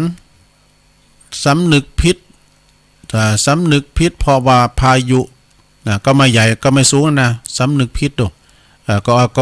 บ่ต้องสำนึกผิดอย่างก็พอดีพายุลุ่มโลงมากมันปัดป่าเอาโมดอันลุ่มนี่นะมันปัดป่าเอากูสิ่งกูอย่างทะลุปูปังลุ่มงงจ้างซ้ำห้เด้อศรัทธาญาติโยมเพิ่นว่าพอในโทรทัศน์นะทางเมืองนอกพุ่นนะมันบิดจะเลี้ยวรถยนต์ในปิ้วขึ้นบนอากาศก็มีนะศรัทธาญาติโยมทั้งหลายพายุงวงช้างนี่นะปัดปั่นเอาโมดก่อนในลุ่มปั่นกิ้วนะเพิ่นว่านะอย่ามือแรงๆนะตุลุงเขาในเลี้ยงโง่เลี้ยงควายกันดอกหมูกลางตุงกลางหน้าเนี่ยก็เวลาลุมโลงมาลุมพันกิ้วมันจะแหงเนี่ยแต่เขาเลนเข้าไปทางกลางวันนี้เอาบิด จะง่ายกันนั่นแหละเจ้าเต๋อก็เอามันปั่นไปที่กองเฟืองบนพงก้าเนี่ยลุมงงจ้างเนี่ยนะพายุงงช้างเนี่ยนะเอานี่เลนเข้าไปทางกลางเอาพัดแต่เนี่ยเจ้าเต๋อก็อันหมูตั้งปอเสียวซาเพราะกับผิวปากนี่มันแหงจริงๆนะผิวปากก้านี่บัดนั้นตอนใดต้นไม้สูงนั้นก็ต้องสำนึกเนาะเพราะพายุที่มันปัดมาอย่างแห้งอย่างนักแล้วก็ได้ถอนหลากถอนโคนก็ไม่ใหญ่ไม่สูงนั้นจนล่มปิ้นตอนไม้ไล่คาไล่อยู่พื้นดินนั่นเองไล่คุณคาอยู่พื้นดินนั่นเองนี่ตรงกันข้ามกับต้นอ้อเด้อพืชลุ่มลุกนี่นะมันเอ็นลาไปตามพายุตามลุ่มตามแห้งของลุ่มนะลุ่มมามันก็ลาไปตามนั่นนะแล้วต่อมามันก็ตั้งโต๊ะตั้งงานขึ้นมาแหมข้างโดยพายุที่มันสงบลงนี่เลยก็จบไปศรัทธาญาติโยมทั้งหลายอันนี้ขอคิดในนิทานนี้เปิ้นก็บอกว่าความบัดท่านงโตน่ะนะศรัทธาโยมท่านงพยองพ้องขุนไปปุขุนใส่เปิ้นนี่เจ้าว่านะความไม่ทะนงตนทะนงตัวย่อมนำมาซึ่งความปลอดภัยนี่การไปไหนก็ตามศรัทธาญาติโยมนั่นแหละว่าคุณว่าหยังนะว่าคุณว่าหยังแม้แต่ตุเจ้าก็เหมือนกันนะเปิ้นไปเดินทุดงนะเดี๋ยวปักกดเนี่ยนอกจากนอนเนี่ยเปิ้นจะไปบอกเปาโลงกาเนี่ยได้รับหูไว้ก่อนนะมันมีเจ้ามาโดเจ้าบ้านเจ้าจองถ้าวัดก็เจ้าวัดเนี่ยอย่างเวลาเปิ้นจะมาไซนังขายยาเนี่ยเปิ้นจะไปจอดไว้ก่อนน้องอันก่อนตุลุงเขาเปี้ยน้อยเนาะตุลุงเขาเปี้ยน้อยเลี้ยงควายกันแล้วเอาควายถ้าเขาแหล่งเนาะแรงไม้กะเปิ้นมุตีบ้านพ่อหลวงเลยมันน่ะน้องบ้านพ่อหลวงมีทางไหนจ้าเนี่ยต้องถามใส่เลย มาแขนนั่งก่อน เปิ้นก็ไปถามปอหลวงกันเนาะก็ไปถามปอหลวงเอาหน่อยจากกับเด็กก็เปิดเครื่องอันนี้เจริญสุขสวัสดีพ่อแม่พี่น้องทั้งหลายในค่ำคืนนี้บริษัทเอสโคฟาร์มาได้นำหนังขายยามาฉายที่บริเวณสนามหน้าวัดของลาโปโตตินวิดใครมันคำไปผ่อนหนังนะ สมัยก่อนนั้นแลนตัวนี้ปูตปิ้นปุ้มนะขายยามาฉายมันก่อนนะเนาะโอ้ก็เวลาก็ลงเลยไปโวยเนาะสถาตุลุงก่อนมามื่นนะก็เดี๋ยวจะประกาศข่าวสารกันบุญกันเด้อแต่เจ้านี่ก็ลืมไปนะหลวงพ่อบุญปันตุอุ้ยเฮาเปิ้นก็บอกว่าโอ้ตุวันที่26เนตุลาเสาร์หน้าเนี่ยกะไอ้นี่ที่วัดแม่โป่งเนดอยสะเก็ดเปิ้นจะมีกฐินสามัคคีเนที่วัดแม่โป่งหลวงพ่อบุญปันเปิ้นฝากประกาศมาเนข่าวสารกันบุญเนาะแล้วก็3พฤศจิกากฐินสามัคคีเนวัดสันไขยอมนะสันไขยอมเขอแจ่พุ่นนะอันนี้ถ้าแม่โบลอยก็โทรมาได้วันนั้นก็มีแม่หยังก็แม่พลแม่นางปอพลเนาะอยู่สันไขยอมเหมือนกันเนาะที่เพิ่นโทรมาหลังไม้อันนี้ก็โทรมาหลังไม้เหมือนกันนะก็3พฤศจิกาตีวัดสันไขยอมอยู่นี่กะอยู่บ่อเขอแจ่นะไอ้แม่ก็ฝากประกาศมาแล้วก็มีปีนั้นก็จากแม่วังเพิ่นก็จะมีกฐินสามัคคีเหมือนกันที่วัดรังสีสุทธารามวันที่3พฤศจิกายนเหมือนกันวันที่3พฤศจิกายนเหมือนกันนะฮะที่วัดรังสีสุทธารามนะโดยเมตตาบารมีธรรมหลวงพ่อท่านพระครูสุทธิยานรังสีเจ้าคณะอำเภอแม่วางดีพรรษา22อันนี้ก็งาน14นี่ก่อนเนาะวันฮือแล้วก็วันพุธนี่วันศีลออกพรรษาแล้วโยม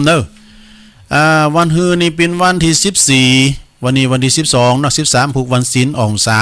14นี่เป็นวันที่14และเป็นวันตักบาตรเทโวโลหานะของวัดแต่ละวัดต่างๆเนาะ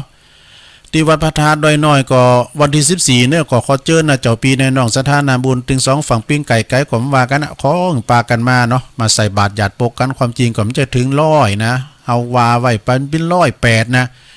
แต่ละวัดพุทธมาถึง2ฝั่งปิ้ง เอาเขาน้ำโปจนะอาหารเนาะข้าวสารอาหารแห้งต่างหลายก็มากันเปิ้นก็มีโฮงตาลนะโยมนะ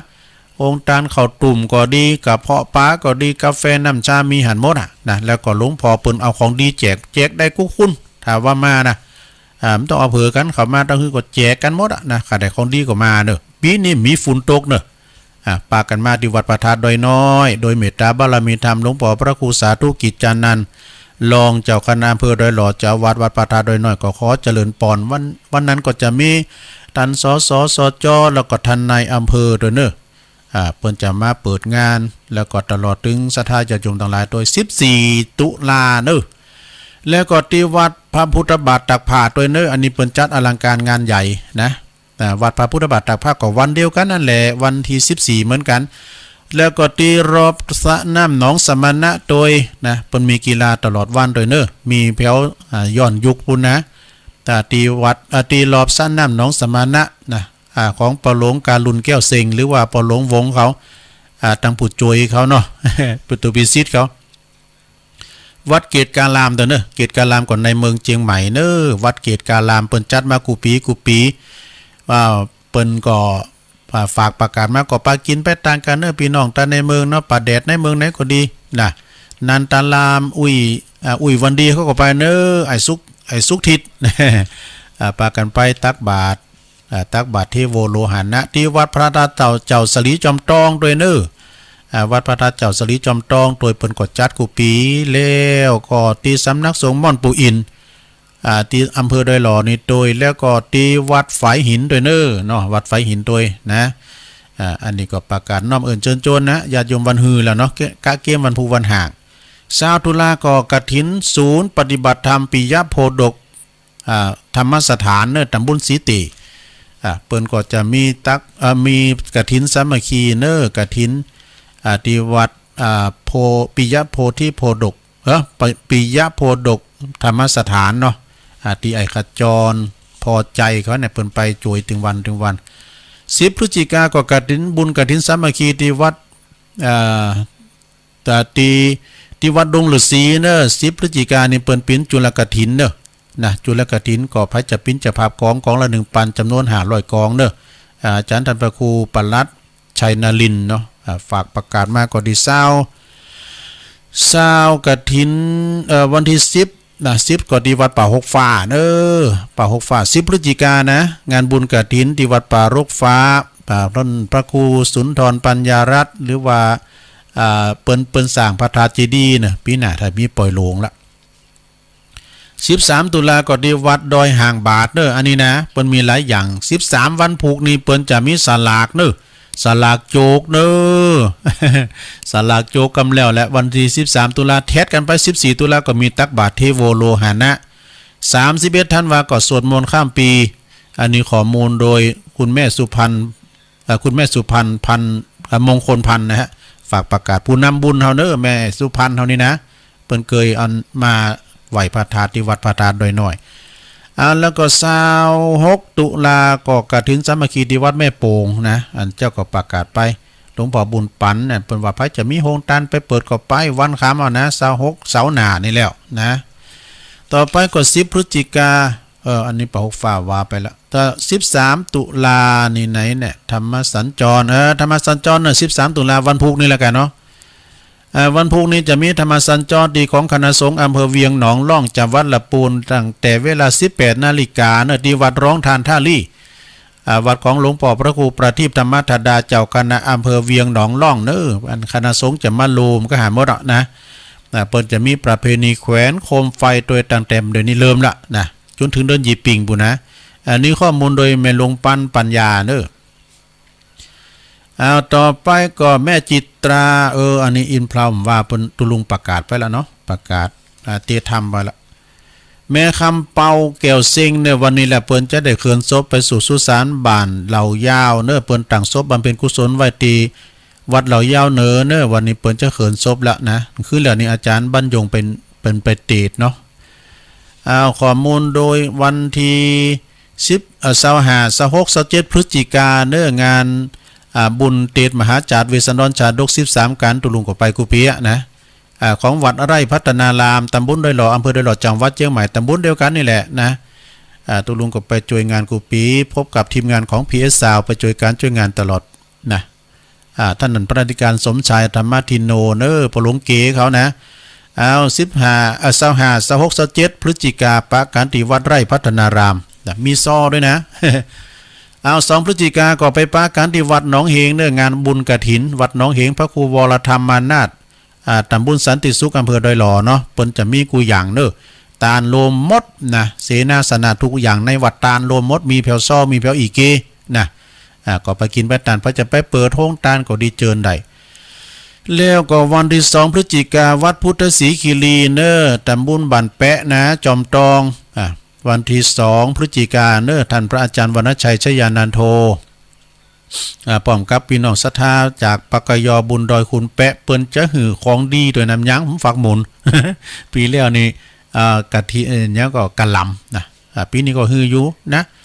ก็ไปกินไปตานพี่น้องตั้งเวียงป่าเป่าแม่จิรพันธ์เขาเปิ้นจะมาตั้งลำตั้งแต่ปีกันดูตั้งลำที่อันวัดพุทธศรีคีรีปีก่อนตุลุงจะไปนอนนะวันที่1อย่าไปนอนนะครับ1ก็ว่าเนาะก็อันอาจารย์อาชีนี่เปิ้นปิ้นตุเจ้าเหมือนกันปิ้นนานเปิ้นไปอยู่แถวลำปางแถวอยู่ทางสันทางเสือครับเนี่ยปโตปอโทกันแล้วน่ะว่าเปิ้นโทรมาหลังไม้ฟังตุลุงตลอดนี่ดอกขอบคุณพี่นันอาชีแล้วก็วันที่3 พฤศจิกายนที่วัดพระธาตุดอยน้อยอันนี้ก็งานบุญกฐินของงานทหารเนาะกลป.เฮานี่แหละกลป.นี่หน่วยทหารพัฒนาเพื่อจะมาตอดกฐินแล้วก็คุณโยมนิรุตสิริจัญญาดาราอาวุโสเปิ้นมากุปีว่าแฟนเปิ้นมากรรมละว่าเปิ้นมาปะกับหลวงพ่อว่าเป็นวันพัฒนาเนี่ยขอบคุณทั้งเจ้าหน้าที่ทหารเปิ้นมาพัฒนาแล้วก็พร้อมกับจิตอาสาว่าเลี้ยงข้าวจานเดียวนะข้าวจานเดียวก็มีขนมสินเนาะแล้วก็มีหยังโขมคือกันหยังจ้ะโตเขาก็กินดูดีดูลำแต่วันที่9 พฤศจิกายนที่วัดเหล่ายาวใต้โบกกับงานวันเกิดแฮปปี้เบิร์ธเดย์ของอาจารย์พระครูสังฆรักษ์สมบัติอภิรัมมณีโยด้วยเปิ้นก็จะมีกฐินแล้วก็งานจัดวันเกิดด้วยวันนั้นตุปีแดงเนาะ ตุปีแดงทันสมุสมบูรณ์แม่นะตุปีแดงบัวแดงแสลงใจจากนี่เปิ้นเป็นโปรโมเตอร์ค่ายมวยดังนะ เปิ้นมีเครื่องเสียงด้วยเตียนวัดเซนตับเต่าเปิ้นจะมีอันวังศิลาฤกษ์เนี่ยฮะ งานบุญไหลตีเก่าพฤศจิกาเนาะเอา10พฤศจิกาก็ที่วัดม่อนห้วยแก้วเนอเปิ้นจะปั่นพระเจ้าหลวงด้วยในวิหารด้วยเนอแล้วก็ตอดกฐินด้วยตุลุงก็อยู่หันวันคำ10พฤศจิกาไปปักกันที่วัดม่อนห้วยแก้วอาจารย์ท่านพระครูกัลยาณปราโมทย์วันนี้ก็เหมือนกันเนอจะได้ไปนะท่านพระครูเปิ้นโทรมาตุลุงไปด้วยกันเนอนะวันนี้ก็จะไปโดยท่านพระครูก็เปิ้นจะมีการยกเสาแบบบักเก่ายมยกเสาเอกเปิ้นจะแปลงโบสถ์ที่วัดเหล่าป่าตาลวัดเหล่าป่าตาลอำเภอแม่แจ่มพุ่นนะท่านพระปลัดบดินทร์ศีลสังวโรอาจารย์เบิ้มนะเปิ้นก็จะไปเป็นเก้าเป็นประธานหั่นก็จะมีพระครูกัลยาณปราโมทย์อาจารย์สมหวังแล้วก็มีท่านพระอธิการรัตภพนรินโทวัดกลปแล้วก็มีอาจารย์ท่านพระอธิการจิรเดชอนาลโสวัดยางครามแล้วตุลุงนะแล้วก็ครูบาอาจารย์น้ำลายตุนจะไปเนิร์ที่วัดเราป่าตาลตำบลช่างเครื่องอำเภอแม่แจ่มนะวันนี้นะจันเพชรแล้วก็พี่ก็นะแต่วันเมื่อเจ้านี่ได้แฮมกินอยู่ตุปีสมหวังปุจจะมาหับ8 โมงปลาย19 ตุลาสลากพัฒทหารที่สำนักสงฆ์หอมบุญหลวงพี่มานิดนะก็เชิญไปกินไปตานกันเด้อ19 ตุลานะ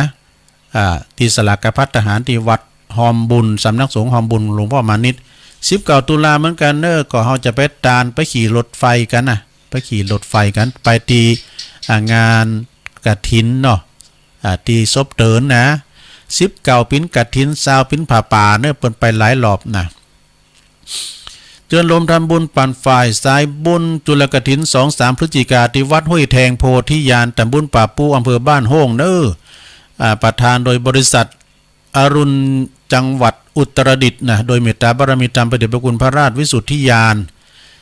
เจ้าคณะจังหวัดเชียงใหม่ละปูนแม่ห้องสอนเนาะเปิ้นจะมาเป็นเก้าเป็นประธานแล้วก็เมตตาบารมีธรรมอาจารย์ครูบาเจ้าดอน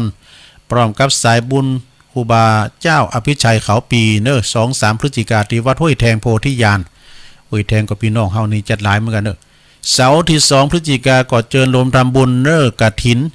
ของวัดห้วยอ้อตำบลน้ำดิบอำเภอป่าซางจากวัดละปูนโดย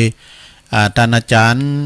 บุญนักเนาะจากวัดฝากประกาศมาก็จะมีประธานก็มีปหลวงประพันธ์แก้วเก๋หรือว่าลุงใจไอแซมเขาเนี่ยศิลปินเพิ่นจะไปตอดกฐินที่วัดห้วยอ้อพร้อมกับมิตรรักแฟนเพลงของมิตรรักการันตรีนะการันตรีเพิ่นก็จะมา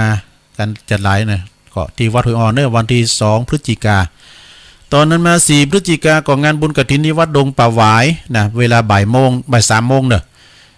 วัดดงป่าหวายนี่วันที่4เพิ่นจะมีปล่อยโลงด้วยนะวัดดงป่าหวายท่านพระครู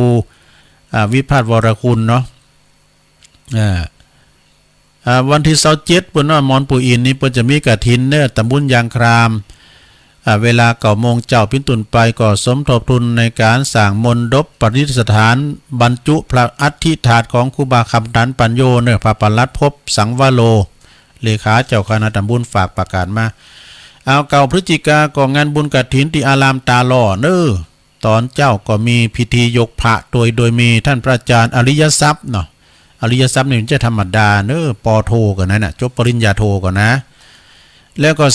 3-5 พฤศจิกายนนี่เปิ้นจะแห่พระไปตามหมู่บ้านต่างๆเนาะก็มีปหลวงจันลัดศรีสุภาปหลวงสุขเฮา พบด้วยกันสัตอารามตลอดเปิ้นสร้างแปลงวัดใหม่ก็ไปรวมบุญด้วยกันงานเข้ากรรม3-8 ธันวาก็เข้ากรรมที่โสสาธุดงควัดที่วัดอติปัจจ้าบ้านไหลโบกบงตำบลดอยหล่อเขต1นะก็ตำบลเดียวกันนะอำเภอเดียวกันนะดอยหล่อเฮาเนี่ย3-8 ธันวาเข้ากรรมโสสาธุดงควัดโสสานกรรมติปัจจ้าไร่บกบงเข้ากรรมเหมือนกัน16-21 ธันวาก็62นะเข้ากรรมตีนะวัดหนองผาขาวตำบลน้ำดิบพระครูสาธิตสารคุณ16-21 ธันวาคมนี่2เด้งกันนะเปิ้นต่างทำลงด้วยวันที่19 ตุลาก็งานบุญกฐินโบกงานครบรอบอายุ60 ปีของอาจารย์พระครูวรวัฒน์พิสารนะเจ้าวัดวังกูตำบลน้ำดิบอำเภอป่าซางก็ไปลมมุติตาจิตแล้วก็ไปตอดกฐิน วันที่19ตุลาที่วัดวังกูเนอะ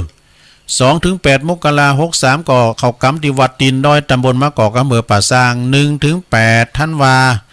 ปลายปีนี้ก็งานออกเมนพระราชทานเพลิงศพของหลวงพ่อท่านพระครูวรพลนิวิทย์ครูบาหอมเนอะอดีตเจ้าวัดแม่แรงอดีตเจ้าคณะอดีตรองเจ้าคณะอำเภอป่าซางตัวเนาะที่วัดแม่แรงเนอะ1-8ธันวาพระอธิการพระบดิกาถนอมตุพี่น้อมฝากประกาศมา2ธันวาถึง1มกราเนี่ยข้ามปีเนอะปาดกันเขากำที่วัดหนองลั่วนะตำบลยางครามเนอะตุปีเสกสรรหรือวัดตุปีหนุ่มฝากประกาศมาเปิดจะมีสวดมนต์ข้ามปีโดยของคณะสงฆ์ตำบลยางคราม28ธันวาถึง1มกราเนอะ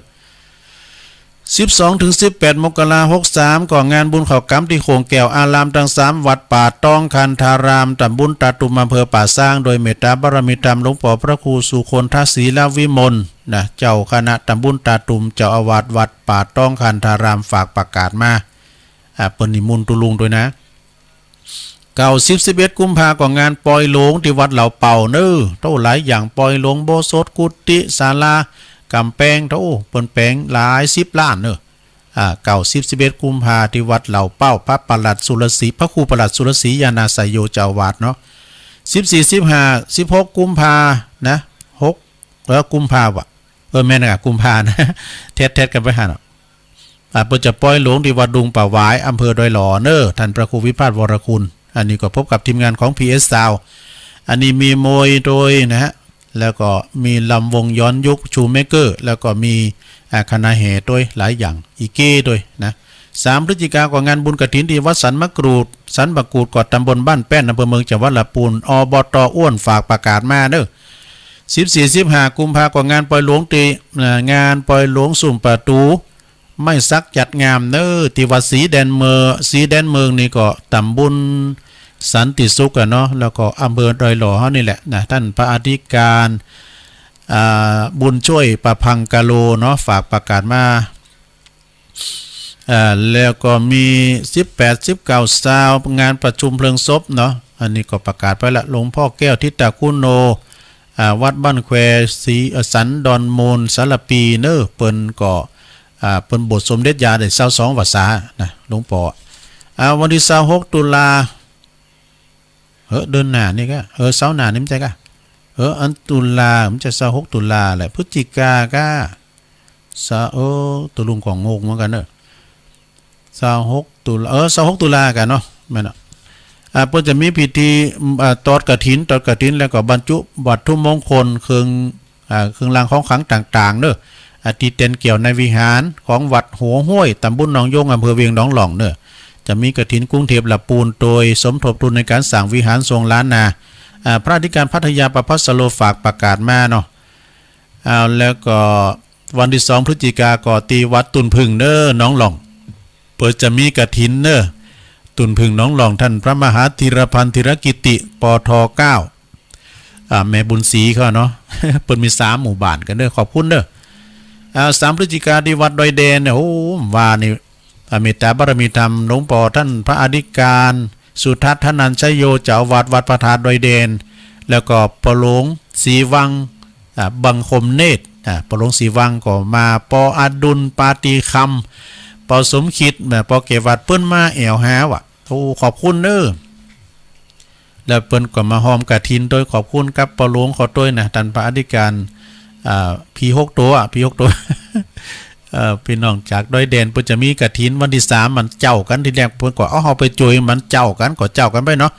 พระธาตุดอยน้อยก็3เหมือนกันดอยแดนก็3เหมือนกันพี่หยังเอาไว้ย่างปุ่นประเพณีก็ว่ากัน3พฤศจิกายนก็ที่วัดยางกวงเน้องานบุญกฐินเนาะแล้วก็20พฤศจิกายน20ตุลานี่ก็งานกฐินปิยะโพดกนี่ก็ว่าไปแล้วเนาะข้อมูลโดยขจรพอใจจิตอาสาวันที่20ตุลาก็งานบุญกฐินที่วัดมอนฤาษีเน้อ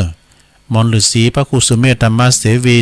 12-22ธันวาคมงานปริวัติกรรมประจำปีที่วัดม่อนห้วยม่อนฤาษีพระสงฆ์มาโทพระเทศเน้อ500-600ตุนน่ะอันนี้เพิ่นฝากประกาศมาเนาะวัดตาศาลาเน้อวัดตาศาลาก็ โดยมีหลวงปู่ท่านพระครูโชติสุวรรณสอนนะเจ้าอาวาสเปิ้นฝากตุลุงประกาศมานะวัดท่าสาราตำบลน้ำแพร่อำเภอหางดงวันที่23ตุลาวันปียะนี้เปิ้นก็จะมีการทำบุญอุทิศบุญกุศลถวายไปหาหลวงปู่ท่านพระครูพิษนะพิพิธปุญญาภิรัตน์หรือว่าครูบาอินตาเนอะปุณกตะปุญโยอดีตเจ้าวาดแล้วที่ปรึกษาอดีตที่ปรึกษาเจ้าคณะตำบลน้ำแพร่ด้วยแล้วก็วันที่17นี่วันที่23นี่ท่านพระครูสุนทรธรรมานุโยกเนอะเจ้าคณะอำเภอดอยหล่อเฮาเนี่ยวัดพระธาตุโค้งขาวเปิดจะไปแสดงธรรมเนอะคืนวันที่23ตุลาวันปียะพอดีเนาะ17เนี่ยก็ตุลาเหมือนกันก็เพิ่นก็จะมีการสลากหักใหม่เนอะที่วัดตาศาลานะวัดศาลาเนาะ17นั้นมีสลากตั้งแต่ 6:00 นถึง 15:00 นหรือ 3:00 นเนาะ 3:00 นแรงแล้วก็วันที่20ตุลาก็งานบุญกฐินเนอะอันนี้3รายการของวัดศาลาตำบลน้ำแพร่ถ้าเดิมมันก็ลงลืมไปเนอะสถานเนอะอันนี้ก็เขียนไว้หลายตีนะเขียนไว้จะหลายตีแต่ว่ามันผิดพลาดอันใดก็ขอสุมาอภัยด้วยเนาะวัดดอยโมคันลานนี่เพิ่นก็เป็นสถานที่ท่องเที่ยวเนอะมีพระใหญ่โดยพระโมคันลานแล้วก็มีพระพิฆเนศอย่างหลายอย่างก็ไปจะไปแสวงบุญไปไหวไปสาก็เจิญเนอะที่วัดดอยโมคันลานตั้งตุปีไล่เพิ่นฝากประกาศมานะฮะเอาละศรัทธาญาติโยมสายก็โทรเข้ามาติ๊กตุลุงก็จะย่างกันเนอะอาจจะย่างแล้วก็จะเปิดสายวันนี้สายไก่ก็ฮะเนาะก็ขอปากันโทรมากำลังใจก็เหมือนกับดอกไม้สวยงามทั้งผู้ให้และก็งดงามทั้งผู้รับเนอะเป็นกำลังคิดกำลังใจสิ่งกันและกันไปเอาสายแหลกโทรเข้ามาแล้วทางได้เจริญปอนเจ้าไว้จ้าเจ้าไม่น้อยคนเดิมเจ้าวันนี้ยายน้อยจะเฟสยันโตนะเจ้าสยันโตเนี่ยเราก็ได้ฟังบ่อยเนาะได้ฟังทุกเจ้าที่ว่าคนพรมน้ำมนต์ก้าคนจักจอฟ้าก้านี่ก็เป็นโสสยันโตแต่วันที่จำบาลีเนาะวันนี้ยายน้อยจะมาเฟให้ฟังนะเจ้าขอหือข้าพเจ้าจุงนี้ชัยชนะในใจมงคลพิธีเหมือนพระจอมมุนีผู้ยังความปิติยินดีที่ทรงภูนแก่เจ้าตักยะทรงมีชัยชนะมานะโคนตนมหาโพธิ์ทรงถึงความเป็นเลิศยอดเยี่ยมทรงปีติปราโมทย์อยู่เนื้ออาชิตวันลังอันบ่หูพายณโอคละปัทวีอันเป็นเกียรติพิเศษของพระพุทธเจ้าทุกพระองค์นั่นเลยเวลาดีกำหนดไว้ดี งานมงคลดี การบูชาดีแด่พระสงฆ์ผู้บริสุทธิ์กายกรรมมันเป็นกุศลวจีกรรมมันเป็นกุศลมโนกรรมมันเป็นกุศลความปรารถนาดีอันเป็นกุศลผู้ใดประพฤติกรรมอันเป็นกุศลย่อมประสบความสุขโชคดีตลอดกาลนานเถิดนะเจ้าก็จะอ่านเวลาตุลุงนานโตตะไหวตัวนะเจ้าเนาะมันเป็นกรรมมงคลถึงโง่นะเจ้ากำยองวันละกรรมเจ้าวันนี้กรรมว่าเอาโหงหีนะเจ้าเนาะภาษาไทยแปลว่าเอาโยนให้นะเจ้าเนาะเจ้าไว้จ้าจักสาธุเจริญปอนลืมไปกรรมหนึ่งวันที่1พฤศจิกายนเนอะงานบุญกฐินที่วัดปากตั้งเจริญเนอะ ลืมวัดปากตั้งเจริญ1พฤศจิกายนเนอะกฐินที่วัดปากตั้งเจริญน้องเบี้ยวมาแล้วไว้สาบารมีธรรมตุลุงหนานนะครับตุลุงสนันนี่กะตุลุงสนันเจ็ดตุลุงหนานนะน้องเบี้ยวว่าไปตั้งแต่ปี2ซึ่งแล้วครับพอดีเข้าบ้าน4 ทุ่มเพราะว่าไปร้องเพลงได้ภาษาก็เลยรับดึกหน่อยเพื่อตื่นแต่ก็ตื่นเช้าครับฟังการตุลุงอยู่สวดมนต์อะไรอย่างประนั่นประเรืออยู่ครับขอบคุณหลายๆฟังสวดมนต์ก็ดีละฟังตุลุงถึงวันเนอก็ตั้งใจนะครับพระครูอภิวัตรขอบคุณหลายๆเนอว่าตุลุงจะได้จัดวันเลยเนาะสาธุอันนั้นเป็นเรื่องอนาคตน้องเบี้ยวสายที่2เนาะอันนี้เปิ้นปิ้นดังหลองแต่คือละปิกเตอร์กับปิ้น4 ทุ่มบ่เนาะ เดี๋ยวกันเนอะเจริญปอน ไหว้จ่าเจ้าเจ้าลุง อ๋อแม่เพนเอ้าว่าไปเลย จ้าไหว้จ่าเจ้าแสงไฟสว่างตาแสงสว่างสว่างใจสว่างตาได้แสงไฟสว่างใจได้แสงธรรมเจ้าฟังชัดเจนที่กระจ่าเจ้าลุงเด้อ โอ้ขอบคุณหลายๆเนอะคนสู้ชีวิตแม่เพนขาวเตี้ยจากตาจ่างเวงน้องหล่องเจริญปอน เจ้าไหว้จ่าเจ้าเจ้าลุง อ๋อแม่แดงอ่ะ ไม่ใช่ ฮะ แม่ปานี โอ้พี่น้องแม่ปานีเนาะปุณการน่ะฟางว่ะเนาะ เจ้า ตาขี้เล็กเนาะแม่มาวแม่มาว เจ้าแม่เมาขี้เล็ก เออ ฟังเจ้าลุงจะว่านะเจ้า ดีกะ อันเป็นอันกำลังใจให้เจ้าลุงนะเจ้า ขอบคุณเนอะขอบคุณหลายๆเนอะแม่เนอะสาธุ ประธานกฐินเนี่ยมั้งนะยักมาได้ประธานห่วมก็ขออนุโมทนา โอ้ดีแล้วเอาสาธุเรียกว่าปัตตานุโมทนาใหม่เนาะ เจ้า ขอบคุณแม่เมาขีดเล็กมาละตัวแทนเมืองฝางแม่ปราณีนะหันโตหันติ่นเบิ่ละนะเปิ้นก็มจะเก๋แต่ว่าเนาะเจริญปอน ไหวสาครับ โอ้มาแล้วพี่6โตเอาว่าไหวสานี่หมดเลยครับ อ้าวผีที่หนึ่งชอบดื่มสุราเป็นอาจินไม่กินข้าวกินปลาเป็นอาหารผีที่สองชอบเที่ยวยามวิกาลไม่รักบ้านรักลูกรักเมียตนผีที่สามชอบดูการเล่นไม่ละเว้นบาคับละครโขนผีที่สี่ชอบคนชั่วมั่วกับโจรคงไม่พ้นอาญาตราแผ่นดินผีที่ห้าชอบเล่นม้ากีฬาบัตรสารพัดถั่วโปให้โรสิ้นผีที่หกเกียร์ค้านทำคานกินมีทั้งสิ้น6ผีอาปีเอ่ย โอ้ชัดเจนดีเนาะ ครับ โอ้ สวัสดีครับ ขอบคุณอาจารย์หนักๆเด้อ ครับเป็นกำลังใจข โอ้ อบคุณ ขอบ นะ คุณเด้อสาธุ ยินดีมีสุขประโยชน์มือหนับเลย พระอธิการสุทธัตถนันชโยจากวัดดอยแดนว่าเพื่อก็หอมบุญแถม100แล้วก็ปอหลวงศรีวังแถม100แล้วก็ปอดุลแถมแล้วก็ปอสมคิดแถมได้เปิดมาหอมบุญโดยมาไหว้พระธาตุมาเอวหาตุลุงมันชั้นเพิ่นกันเนี่ยกะเจริญปอน ไปสาธุลู โอ้มาแล้วปอเล่งบุญตันก็จะดีซ้ำยอด ฟังตึงวันว่ากับโกดโกเหี่ยว อันได้ท่านเอ๋ย จะดีซ้ำยอดวันนั้นก็ปัดตุปีแม็กเนาะวันไปสืบชะตาแม่ชีด็อกเตอร์แม่ชีรัชดาอามาตยกุลปัดตุปีแม็กยังเอาอันยอดอันนั้นปั้นบนหน่อย เปิ้นขดายเอาปั้นบนนี้ยอดอันนั้นจะยอดปัจจัยนะยอดปัจจัยมันใดฮู้อันเปิ้นปิ้นไม่หีบนี่กะเปิ้นแปลงเหมาะเอาทัดเจนดินเนาะป่ะเนาะ ครับ ยินดีนักๆเด้อบุญรักษาสาธุโอ้อันนี้ก็เป็นกำลังใจกันมาโดยตลอดเน้อปอเล่งบุญตันเนี่ยนะป่าไล่เจริญปอน เจ้าว่าจะสรุป โอ้อันนี้แม่วางแสนพรหมมาละแม่สุทัศน์ เอาอุ้มมาก่อนแต่ตัวลุงเอาไปดูหนังแล้วต้อง แต่กะก็เวลาเปิ้นมาถามสายหนังแล้วปโลมหือสายกันนะบ่ต้องมันจังปโลมมันเดี๋ยวนี้ แต่แล้วเปิ้นตัวงานหนังเจ้าหญิงแต่งอ่อนนะพุทธโธเอาสตางค์ไปตัวเปิ้นมันก็ขึ้น ซื้อขนมเปิ้นนั่นน่ะมันวนตาขึ้นหามาก่อนตัวลุงแต่โมนแต่บ่โตแล้วก่อนนะขายย่ามันก็จางเยเนี่ยถ้าผมขายทั้งหมดโต๊ะนี่นะพรุ่งนี้ฉายอีก1คืนเนี่ยบ่ตใจดีในรุ่นเนี่ยเปิ้นซื้อกันนี่เจ้าจึงมีอัปเดตนะจำเตือนในปี2คืน3คืนน่ะพอจุ่มปอกกายลูกก็มีเนาะขายยาดีหรอจำเตือนมันมีจอนะมาสายกับเตียนฝาศาลาเนี่ยวันนี้พรุ่งนี้ผมมาอีก1คืนก็จอผมก็ไม่ลื้อไปนี่ เดี๋ยว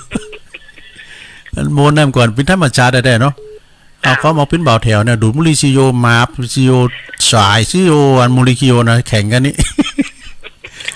สมัยเดี๋ยวนี้กดเฟซกดไลน์กันนี่เนาะเจ้าเมื่อก่อนทั้งหมดมันธรรมชาติได้ดูมันจะเสี่ยงสตั้งอย่างสักอย่างก่อนนะเนาะ เจ้า อืม เจ้า อ้าวเจ้าชัด โอ้ เจนนะ ขอบคุณเน เจ้า อันนี้แสนพรหมแม่สุทัศน์ดีมูลนะทุ่งปีแม่วางเจริญปอนฮัลโหล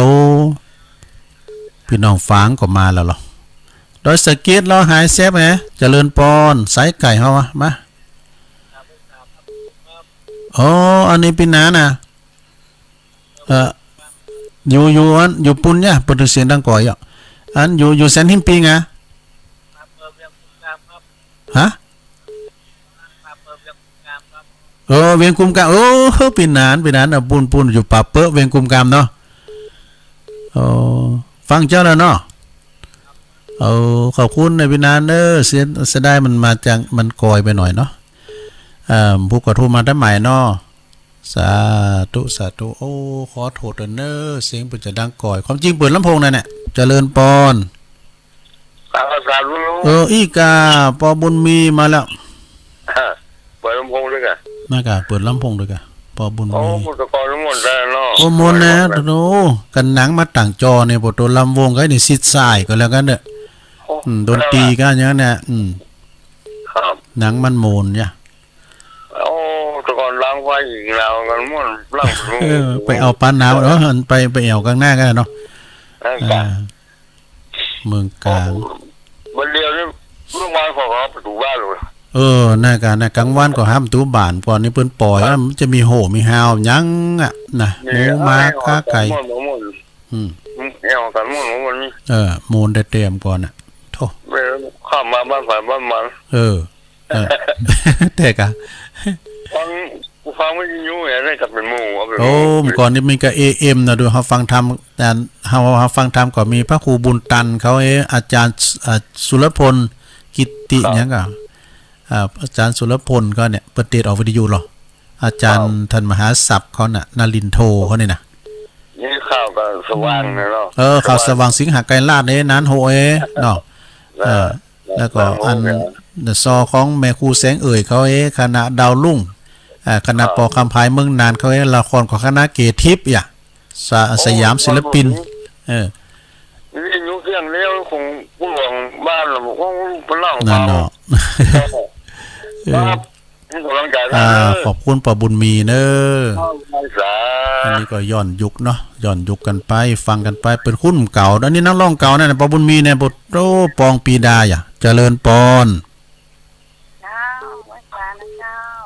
เมลี่เมลี่ห้วยโทกว่าเต้นโทรไปซื้อสิบตังค์เพิ่งเดือนกว่าว่าก็โทรมาเนาะเต้นกันนะมาตังค์เพิ่งก็ว่ามันเต้นบรรยากรรมด่ะเต้นโทรไปซื้อปีหยังเต้นแล้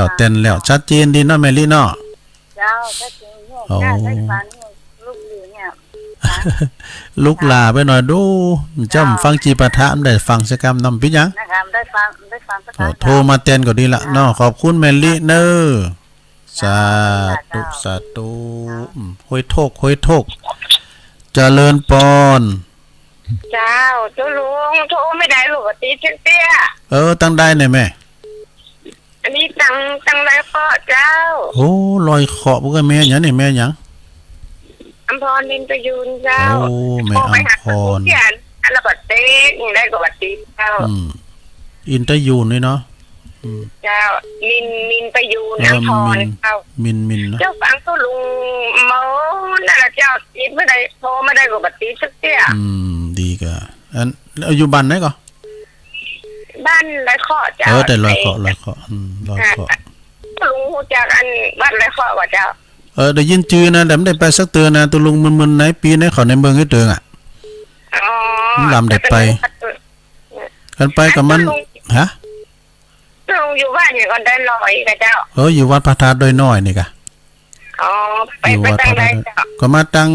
หุ่นตั้งนี่กะมาตั้งเสาไฟฟ้านี่นะเพราะว่ามันก็มีเสาไฟฟ้าหมดกุฏิกันเนาะมาตั้งจอมต้องเนี่ยโยมเคยมาจอมต้องเคยไปเจ้ามันอยู่ซ้ายมือนี่กะเลยสะพานควายมาปัจจัยสะพานขามหุ่นตั้งที่มันอยู่ตุ้งหัวน่ะเปว่าอย่างเงี้ยสะพานขามสะพานขามตั้งไงเนาะเลยมาสัก3 กิโลก็เลี้ยวซ้ายก็หันด้อยหน่อยเจ้าจะหนีไปอันติด บอกกับ มี เจ้า กับปุตโตปายจัดใหญ่แลปุตโตพัดปายโดยน้อยวัดพระธาตุโดยน้อย เจ้า ลอยอริยธรรมพระแม่เจ้าจ้ำเตวี ลุง อย่างอันในวันจะโทรไปหาตุลุงก่อนว่าติด เมื่อวานนี้สายวางกะตุลุงก็เปิดตลอดเนาะก็เดี๋ยวลูกนี่ไปก็เดี๋ยวไป1เข่าไป1เข่า1ปลาได้ไหมกะเนาะ1เข่า1ปลายินดีเนอแม่อำพรมินตะยูนจากลอยเขาะเนาะขอบคุณหลายๆเนอเปิ้นโทรมาเจริญปอน ไปสาครับตุลุง มาจอมหยุดเนาะดอยหลังถ้ำกะ ครับ โอ้ไอโควิดดอยหลังถ้ำแต่ว่า เป็นครับก็นักกันเลยบัดโทรฟังบัดโทรกับม่วนน่ะตุลุง อันน่ะครับ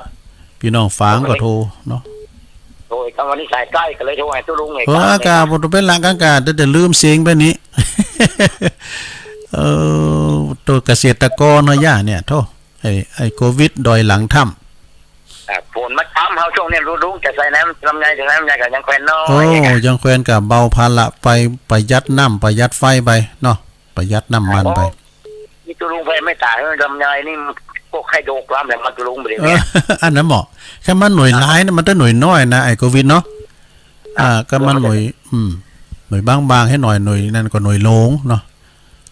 ตัวเจ้ามันไม่ตายนั่นแหละก็เลยโดกอ่ะ โอ้ดีแล้วกะโอ้แผ่เมตตาลำไยพองเนาะเงินมันหน่วยดกโลงขอบคุณไอโควิดเนอร์ ไว้จ้า แฟนเจ้าประจำฟังกูรายการเนอร์อันนี้นะเจริญปอน ไว้สาเจ้า แม่แดงอ่ะ เจ้า มาแล้วตอนล่อมแทนของบ้านปะคอยใต้เนี่ยแค่คนฟังปัญหามันยะแดงเต็มเจ้าแต่หรอ มันยามเด้ เจ้ามันแย่มแล้วเนาะ3:06ไหนอ่ะเดี๋ยวไปขายข้าวสารนะมันก็ เจ้าไปที่ร้านนึงเขาสากอยู่เน้อฟังตุลุงตลอดเน้อ โอ้ขอบคุณแม่แดงหลายๆเน้อ